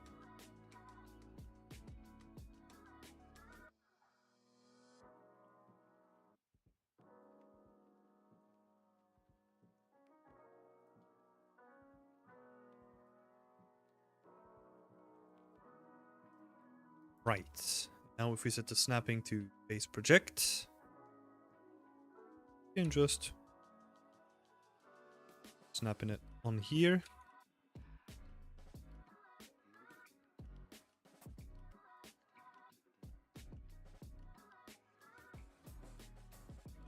Don't really care that they're all like facing the same way anyway. I'm gonna change that up just a little bit.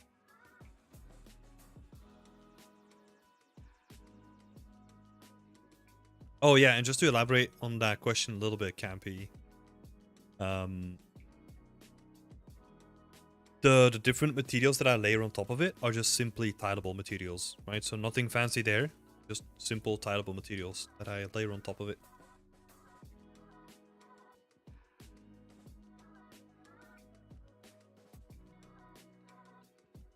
Scale variation, rotational variation as well.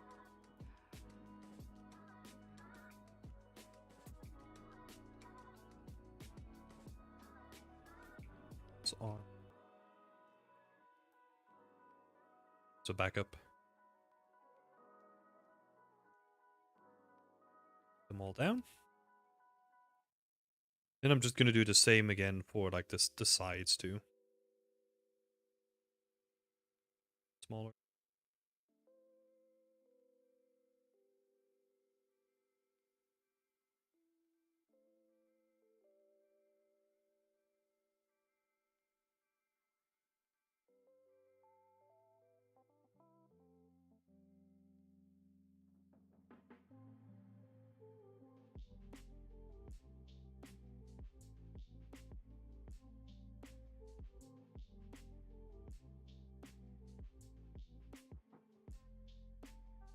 Quickly adding some detail on there. Bit nicer.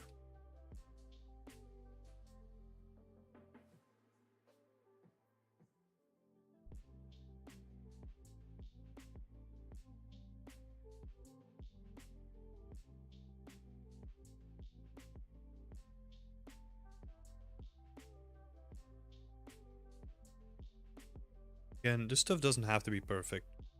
Just adds a little bit of spice to the asset. Nothing ever needs to be perfect.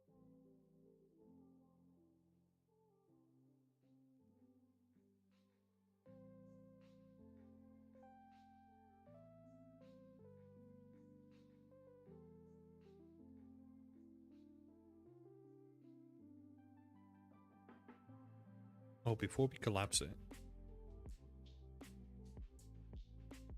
let's make sure that they do follow the wood grain though.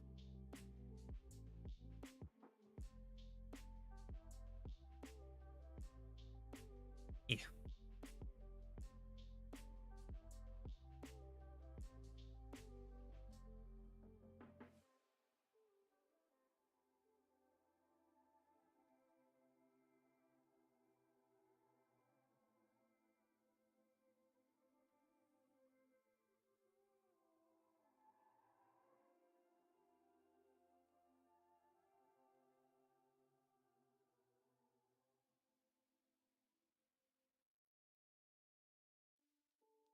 Right. I think I saw like a here, so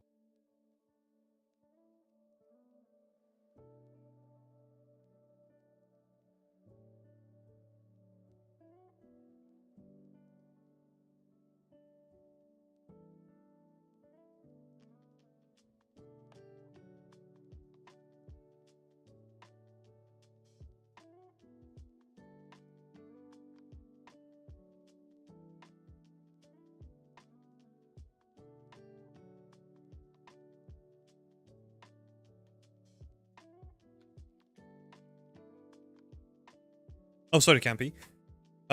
So you're using tileable textures, not just the base color for the dirt, for example? Yeah. Like the dirt is like an additional layer on top of the base color of my trim sheet.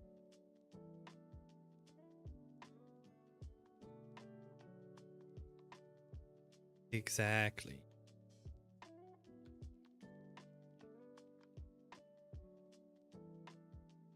pegs themselves, I'm also gonna add as decals because green.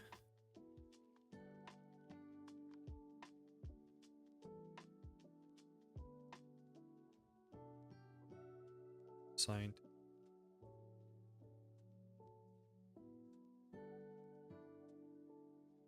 Oop. Thanks for the help. No worries.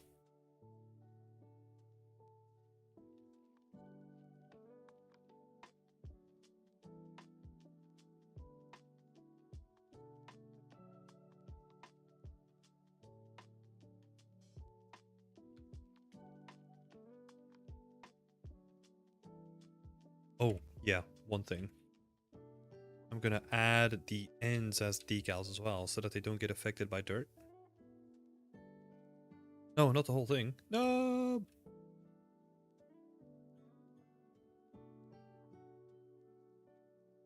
See? Side. Some UV wonkiness.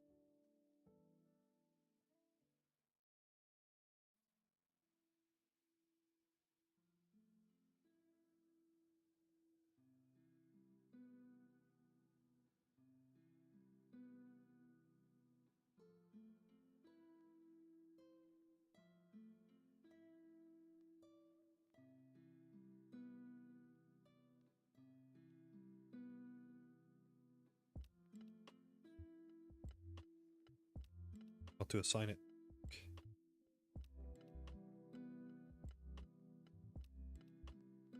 Should be better.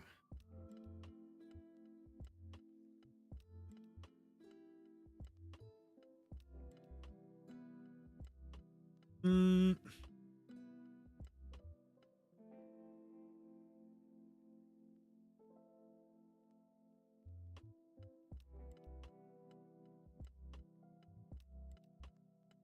Oh, it's probably still linked to like the wrong one because it didn't even the right asset, right? Need to uh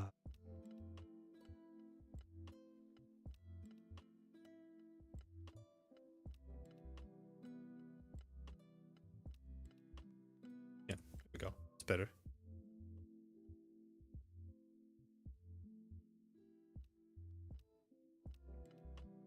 So that we get like some variation between like the broken parts of the wood, maybe ends.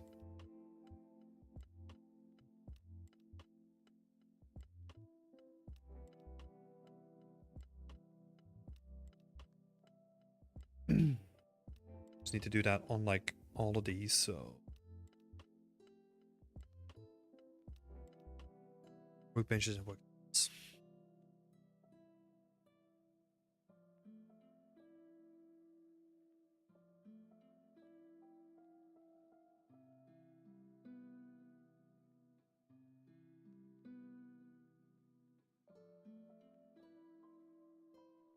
Oh yeah, because I renamed them as well by sync up.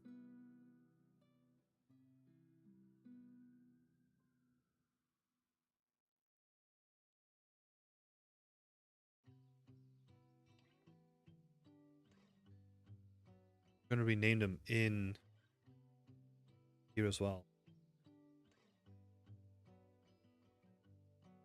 Hi. Workbench, table. I mean, I feel like they're super generic, right? They're not specific to like masonry, carpentry.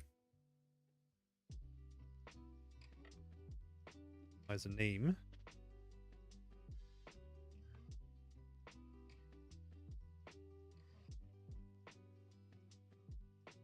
Oh.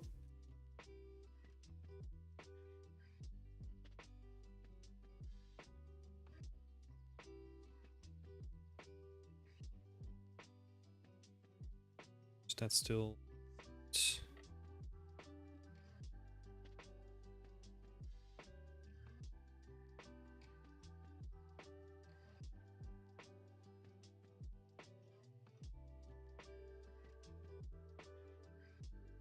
Want to have like a clean naming convention as well.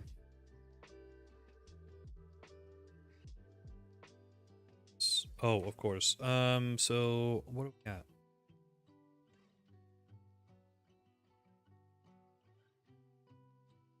And then this is gonna be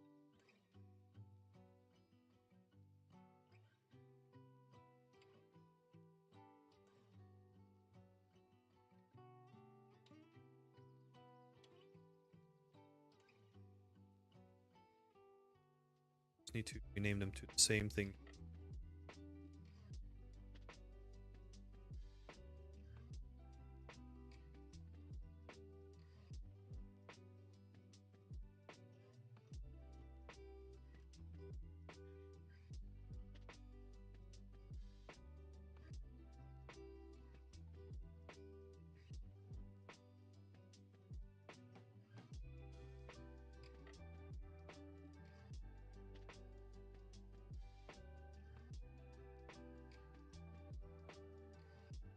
So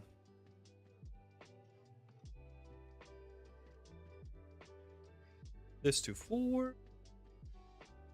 This to 5. Done.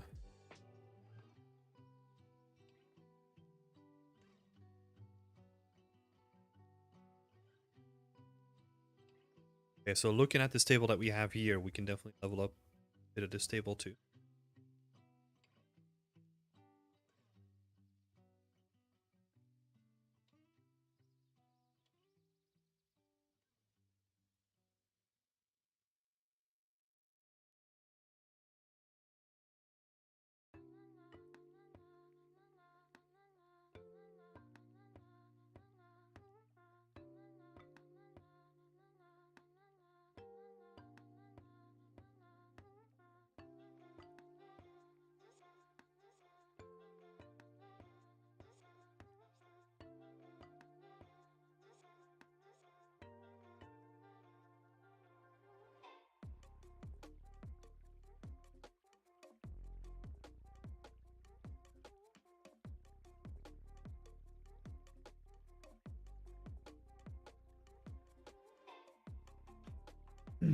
Okay, so we need to add stuff.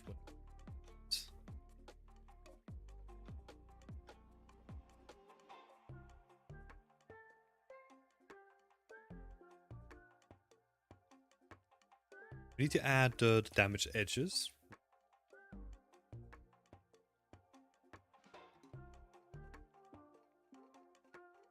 And we need to replace like all the pegs as well.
Right, I'm back. We just had to make plans for what we're gonna do with pizza tonight.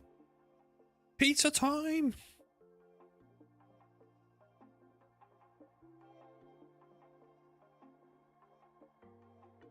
Pizza. Pizza.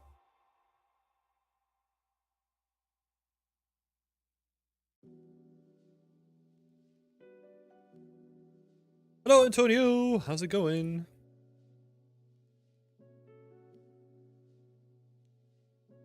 You're still muted. Good try, Raj. Good try. Oh, I thought you were trying to bamboozle me, huh? Is this janky geometry? Ugh, disgusting.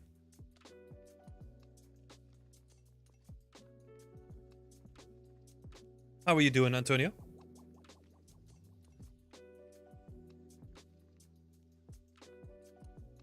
You have to try my homemade pizza? Yeah, sure. If you deliver it to me, sounds good.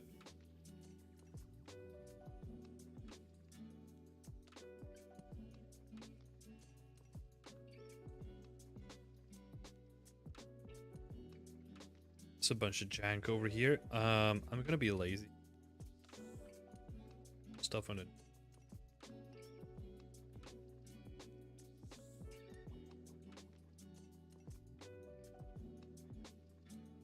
Simplify.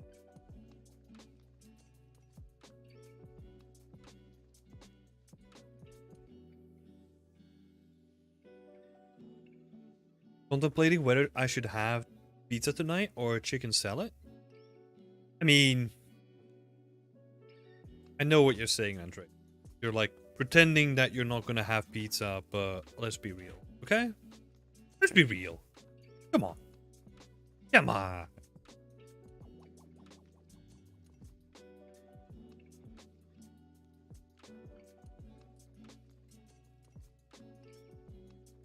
Put the chicken salad on the pizza. Oh.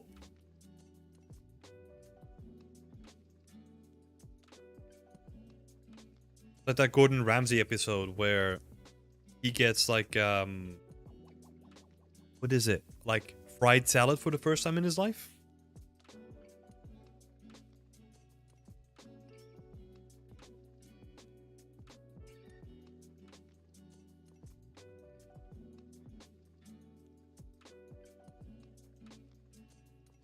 Doing here.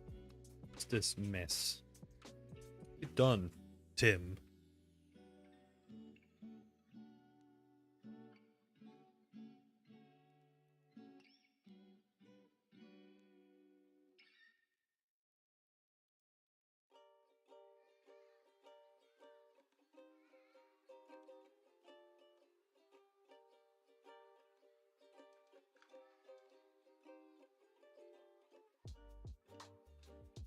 Good, working on my 2 projects. The door project, you know, is a bit on pause. Oh, okay. Because I have to show 1 more project to my teacher, so I'm working on the scene smoker.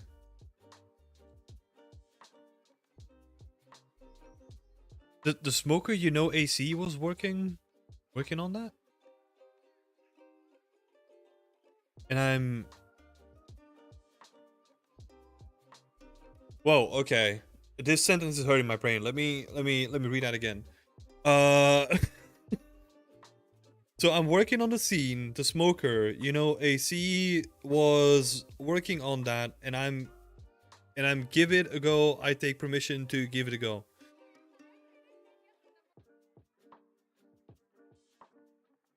Okay. Yeah, I think I'll have to take your word on that.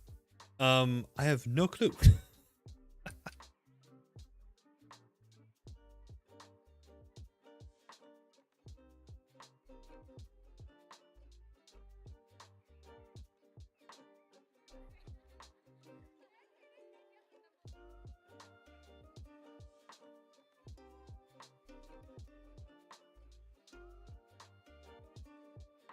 Where does this little fucking come from? This guy. Yeah, probably. Get out of here.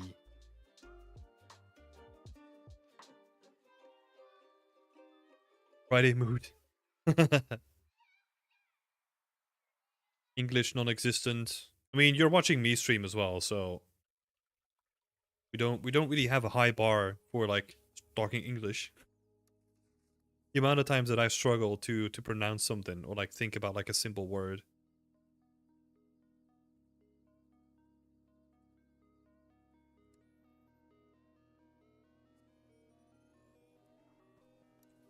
Philippe.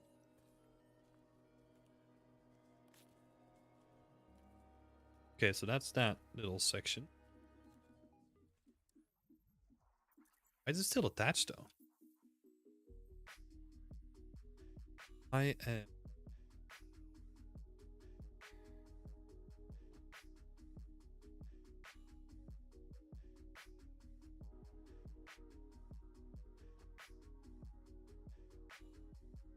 Oh no, Andrea! No! No, don't ask that question!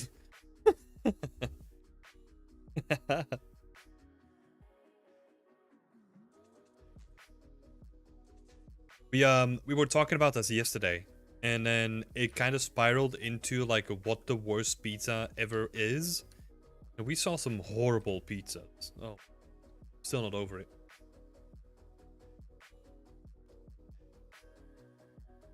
You will see, and also I have to finish my grey box for my final project, which I'm doing AC. Okay, cool. Lots of stuff to work on then, huh?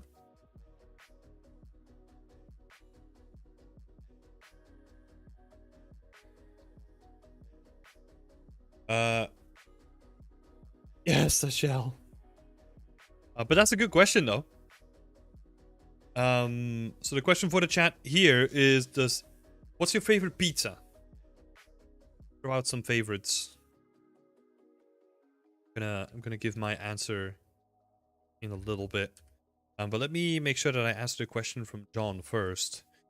Are you making these assets as optimized as you would for a game? Or are you giving yourself some slack optimization wise because it's a personal project? It's a weird mix in between.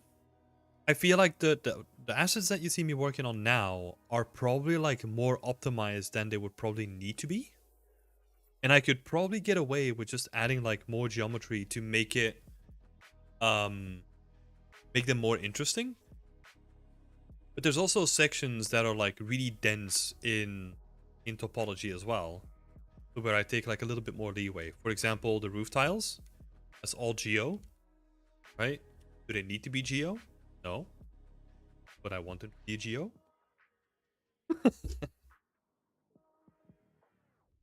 I don't know. It's a mix between the two. I would say that honestly, like the majority of the project is probably like really, really optimized.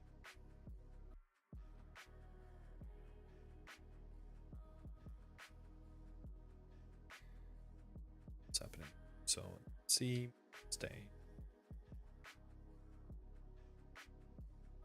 Oh, and then also for my favorite pizza, it has to be a quattro from like that's probably like my go-to pizza. Pizza with lots of cheese. Did you just displace the roof with a displacement texture and decimate it? Yeah, that's basically what it comes down to. Well, no, actually not. That was like an earlier iteration. So this iteration that I just showed off is like individual sections of tiles mapped onto a tileable that I then scatter with like a tool that I built. So it's a little bit different. Like the stuff that you're saying, where you displace it and then decimate it, works as well, right? That works really well. But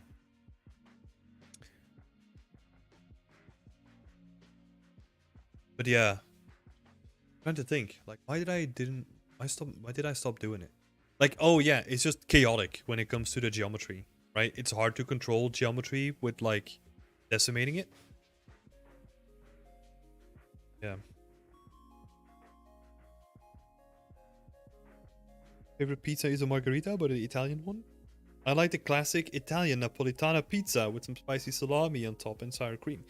Yeah, we have some really good Napolitan pizza places. It's actually been a while since we've been to one. So you probably need to do that real soon.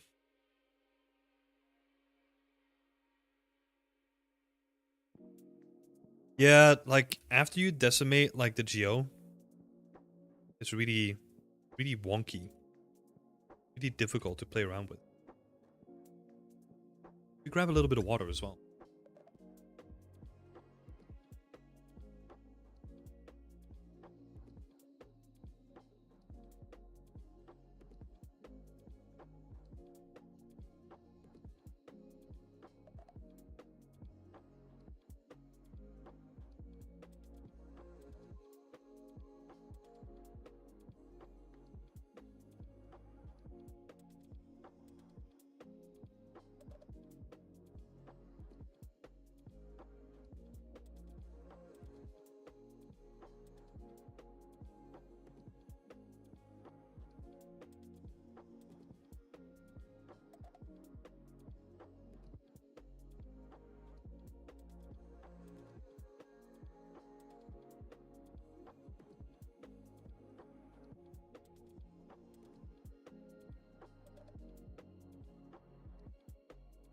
What do you mean, John?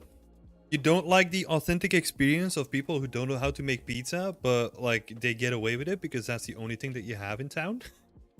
I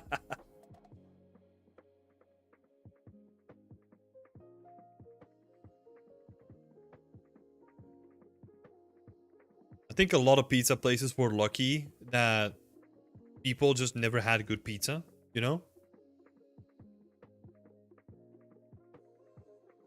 But yeah, I feel the same way. Like, especially in Berlin, right? We have so many good pizza places that the shitty ones are still around. You know, they're still there, but I think it becomes harder to run them.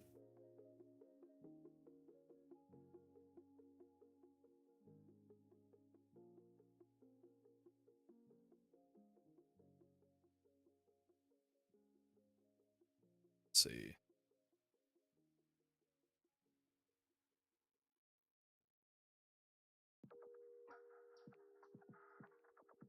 Stuff? No. Something else.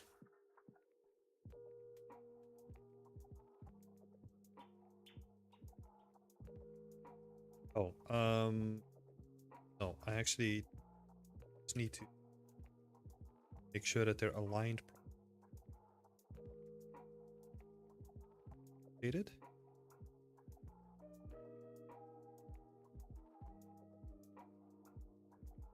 No. Oh, they both need to be. Yeah, there we go. Oh, no. To be rotated. There we go. One is correct.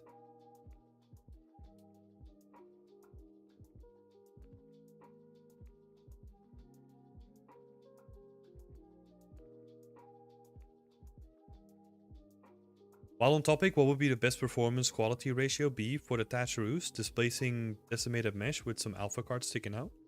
I don't think you need like a decimated mesh. The way that I approached it, I just have like a core mesh of thatch, right? So, I mean, this can definitely look better, right?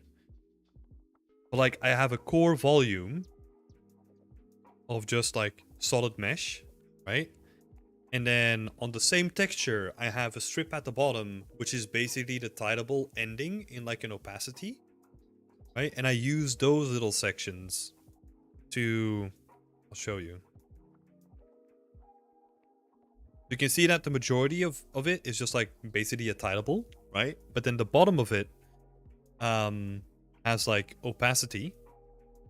And then I have like two other strips to make like the section where you look at it. And also like another section up here to have like where you bind in like thatching. Just give it like extra nudge. So it would first be like a solid clump of thatch, right? That you use as a base, and then just like stick stuff into it. Give it volume.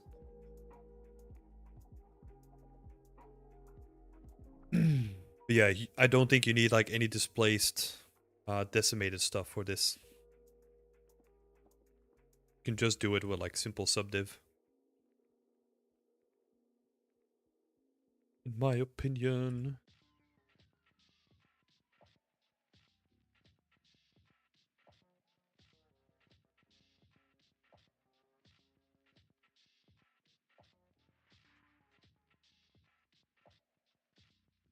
Okay, so those things work.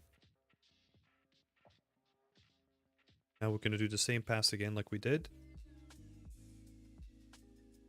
And I think for optimization, like we might need to have a look at the geometry here and maybe the amount of opacity that we're just wasting because there's nothing on it. So for example, we could get rid of these two faces and we're not losing anything.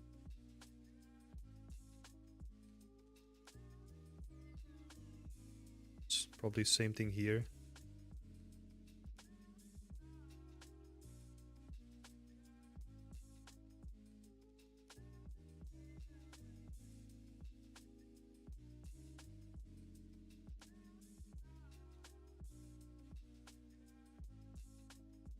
Okay, please.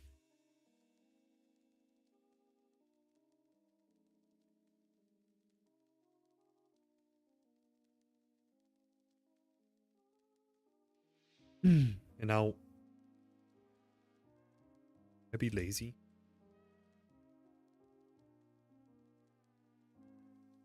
Basically just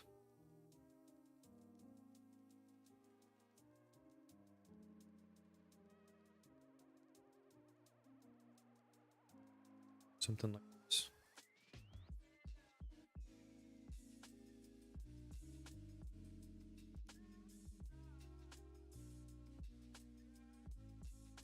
No worries.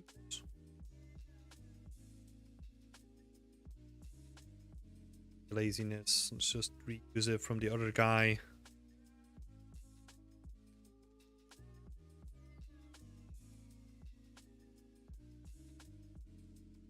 Only thing with this that it doesn't snap. Oh, and that I've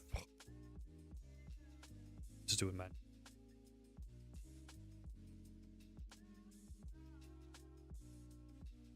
Not that big of a deal.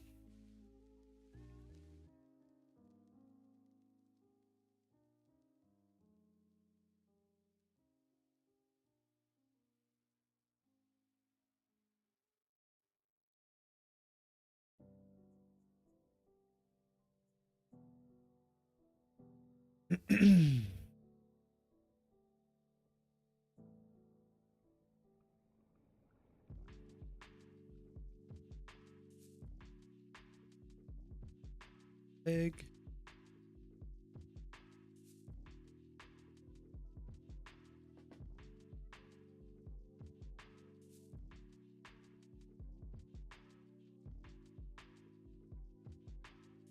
Do you still do any group projects from time to time, or only do personal ones?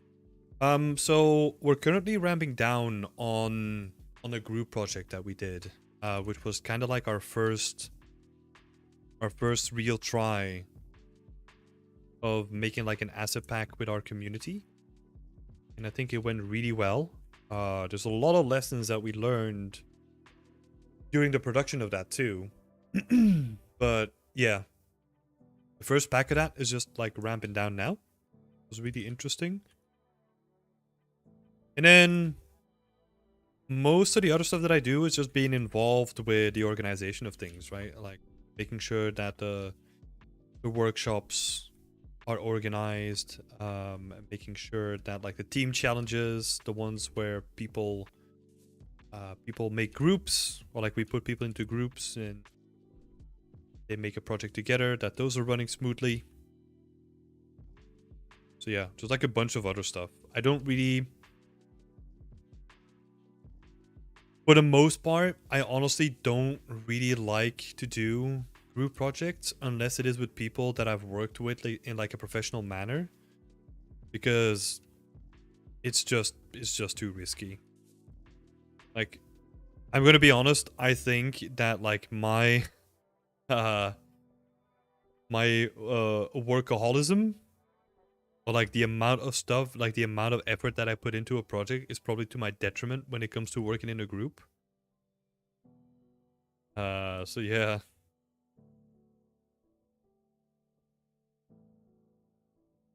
And I mean that in a way where I get really easily annoyed when other people aren't like pulling their weight, right?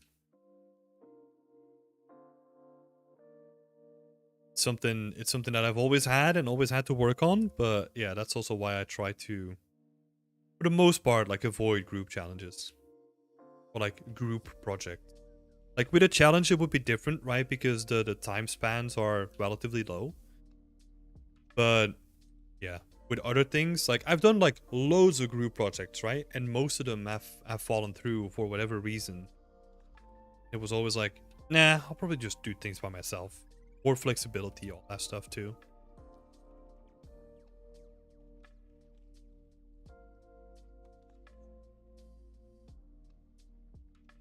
I have gotten better at it though. I think it's something that I really needed to do. Yeah, it is still there though.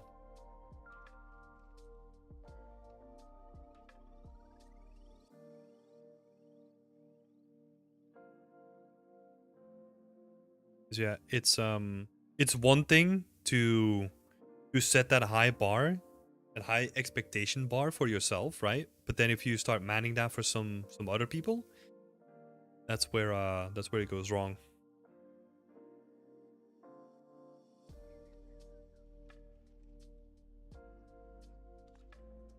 You have a second? Can you fly us through the project and the scene real quick? I'm pretty new to the community. Yeah, I'll do that in just a second. Stop. Up the stuff here.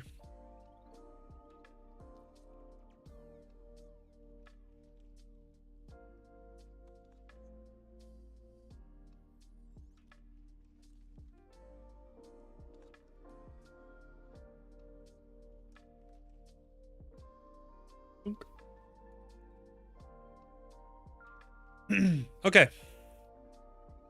Let's have a fly through to the scene. I think honestly after that I should probably take a break as well, because I do have like a mentorship after this.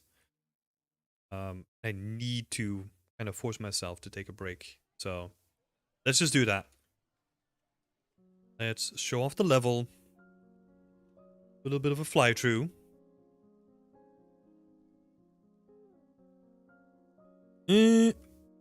Okay. So, I mean, I don't know if you want like a specific fly through or if I just should go through like the images, because I have like a specific sequence that I have in mind, right? And that's a sequence of like you're starting here in the morning on like a farm. You're seeing this guy going to like the town, right? So the next shot is him entering the town. Oh no, the next shot is actually this one, where let's see, forest, like a little bit of a better indication. This is not with the lighting setup that I'm gonna be using, right? It has like a different, yeah, like with the framing of him going through the forest. Then he goes into the town. Then this is the shot where he's being where he's basically setting up like the market itself, right? And then we have this shot over here where it's the evening. Let me actually show the sequence in as far as I got it now, in like a proper sequence, right? Let's see, sequence 01. And I think, let's see, so we have the shot in the evening where he's going out of the town again, like he's basically going back home. And then it goes back to 1, but in this one we're kind of swapping the two around, so you can see him going into the house. Let me go over that sequence again, but now properly. This is morning shot, then the shot where he goes into, or like makes his way into town. You have the city gates, setup of the market in the evening, or like in the afternoon, and he's going back home. Then he gets back home as soon as the sun is setting.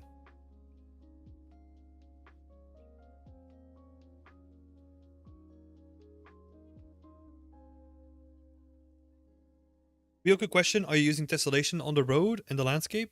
No tessellation. Tessellation in the version that I'm running doesn't work. So there's no tessellation. What I do, I use landscape splines, right? So the meshes themselves, they have more geometry in it. So they have like a bit of geometry, right? Where I'm using the trick that you said before, where I just use like a mud texture of like the roads, and I just displace it based on the height of that. Give me like a start. Yeah. And then I have like a whole bunch of like additional shots that didn't really make it in, or maybe like shots for the future or something. Sure. And this is basically the progression where I'm kind of figuring out like what the best sequence could be, right? And show like a transition between each shot. because I want to have morning light, and that goes into like bluish tones, right, for the midday, and then goes back into like evening light. So you have a transition between like all the shots.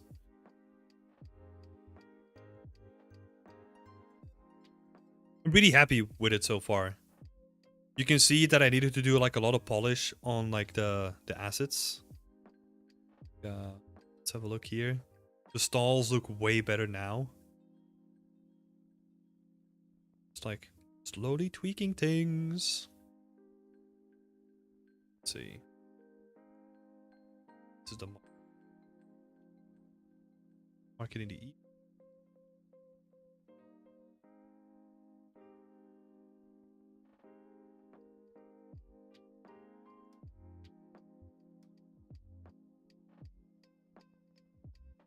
Liner.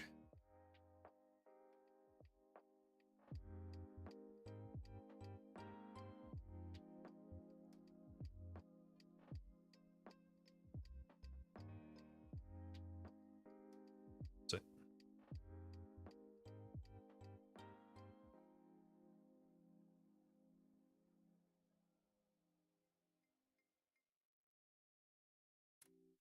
This one.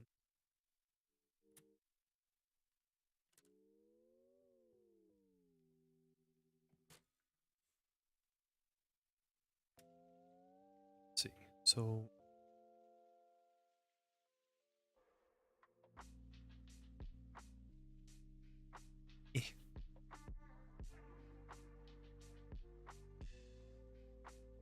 would it be custom 3? Nah, that's too dark. It's not midday either. You using the ultra dynamic sky or default religion sky? Just using the default one. And the plugin that I'm using here is just one that I set up myself. Allows me to like quickly switch between like presets. Oh, this is it, I think. Yep. This is it.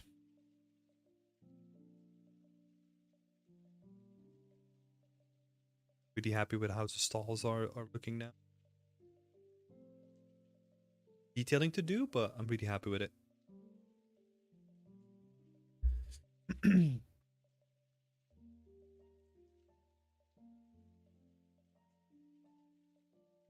Okay. I honestly think that's gonna do it for me for this stream. I need to chill out, go for a walk, grab some pizza, and then prepare for a mentorship as well. So, thanks everyone for being here. Thank you so much for being here, asking all the good questions. I hope you enjoyed like the little breakdown that we did in the middle as well. I've written down a couple of suggestions. So I think I'm gonna have a look. Maybe Bloodborne next week. Gonna have a look at it. Seeing if we can do like a little breakdown and deconstruct the environment. Be awesome. Go for a proper pizza. Yes, exactly. And then also to answer your question, John. So probably just presets with settings made in the construction script. Yeah. Oh, Andrea. Nah, just pizza. No beer. No beer. Thanks, man. The scene is looking awesome. Thank you so much. Yeah. Thank you so much for being here. I'm gonna try something new. Let's hope this works. Hey, there we go. Look, I'm trying to be all fancy here. Go check out our website. If you're not a member yet, go check that out. Oh, and sorry, I just skipped your question, the apples. I completely missed that one.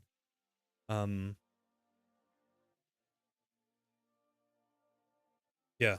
Let me answer that real quick then, right? Just adding wood damage in an opacity map. You let specific damage on the same trim. Did you move it due to the opacity on? No. I have it on the same trim. But I've heard arguments for and against, right? Like it makes sense if you have opacity that you make it as like a separate trim. I did it in the same thing. I think in the grand scheme of things, it doesn't matter too much. Like whatever works best for your setup. But that's it. Okay, that being said, people, go check out beyondextent.com. Go check out the other workshops that we released. There's a new one from Mirage that just released yesterday. So go check that one out. It's all about making amazing backgrounds for your environments. Make sure to check that one out. Share it with your friends. Drop it a like. All that good stuff. And we'll see each other next week. Right. Have a nice evening. Have a nice weekend, people. Most importantly, stay creative. Bye-bye.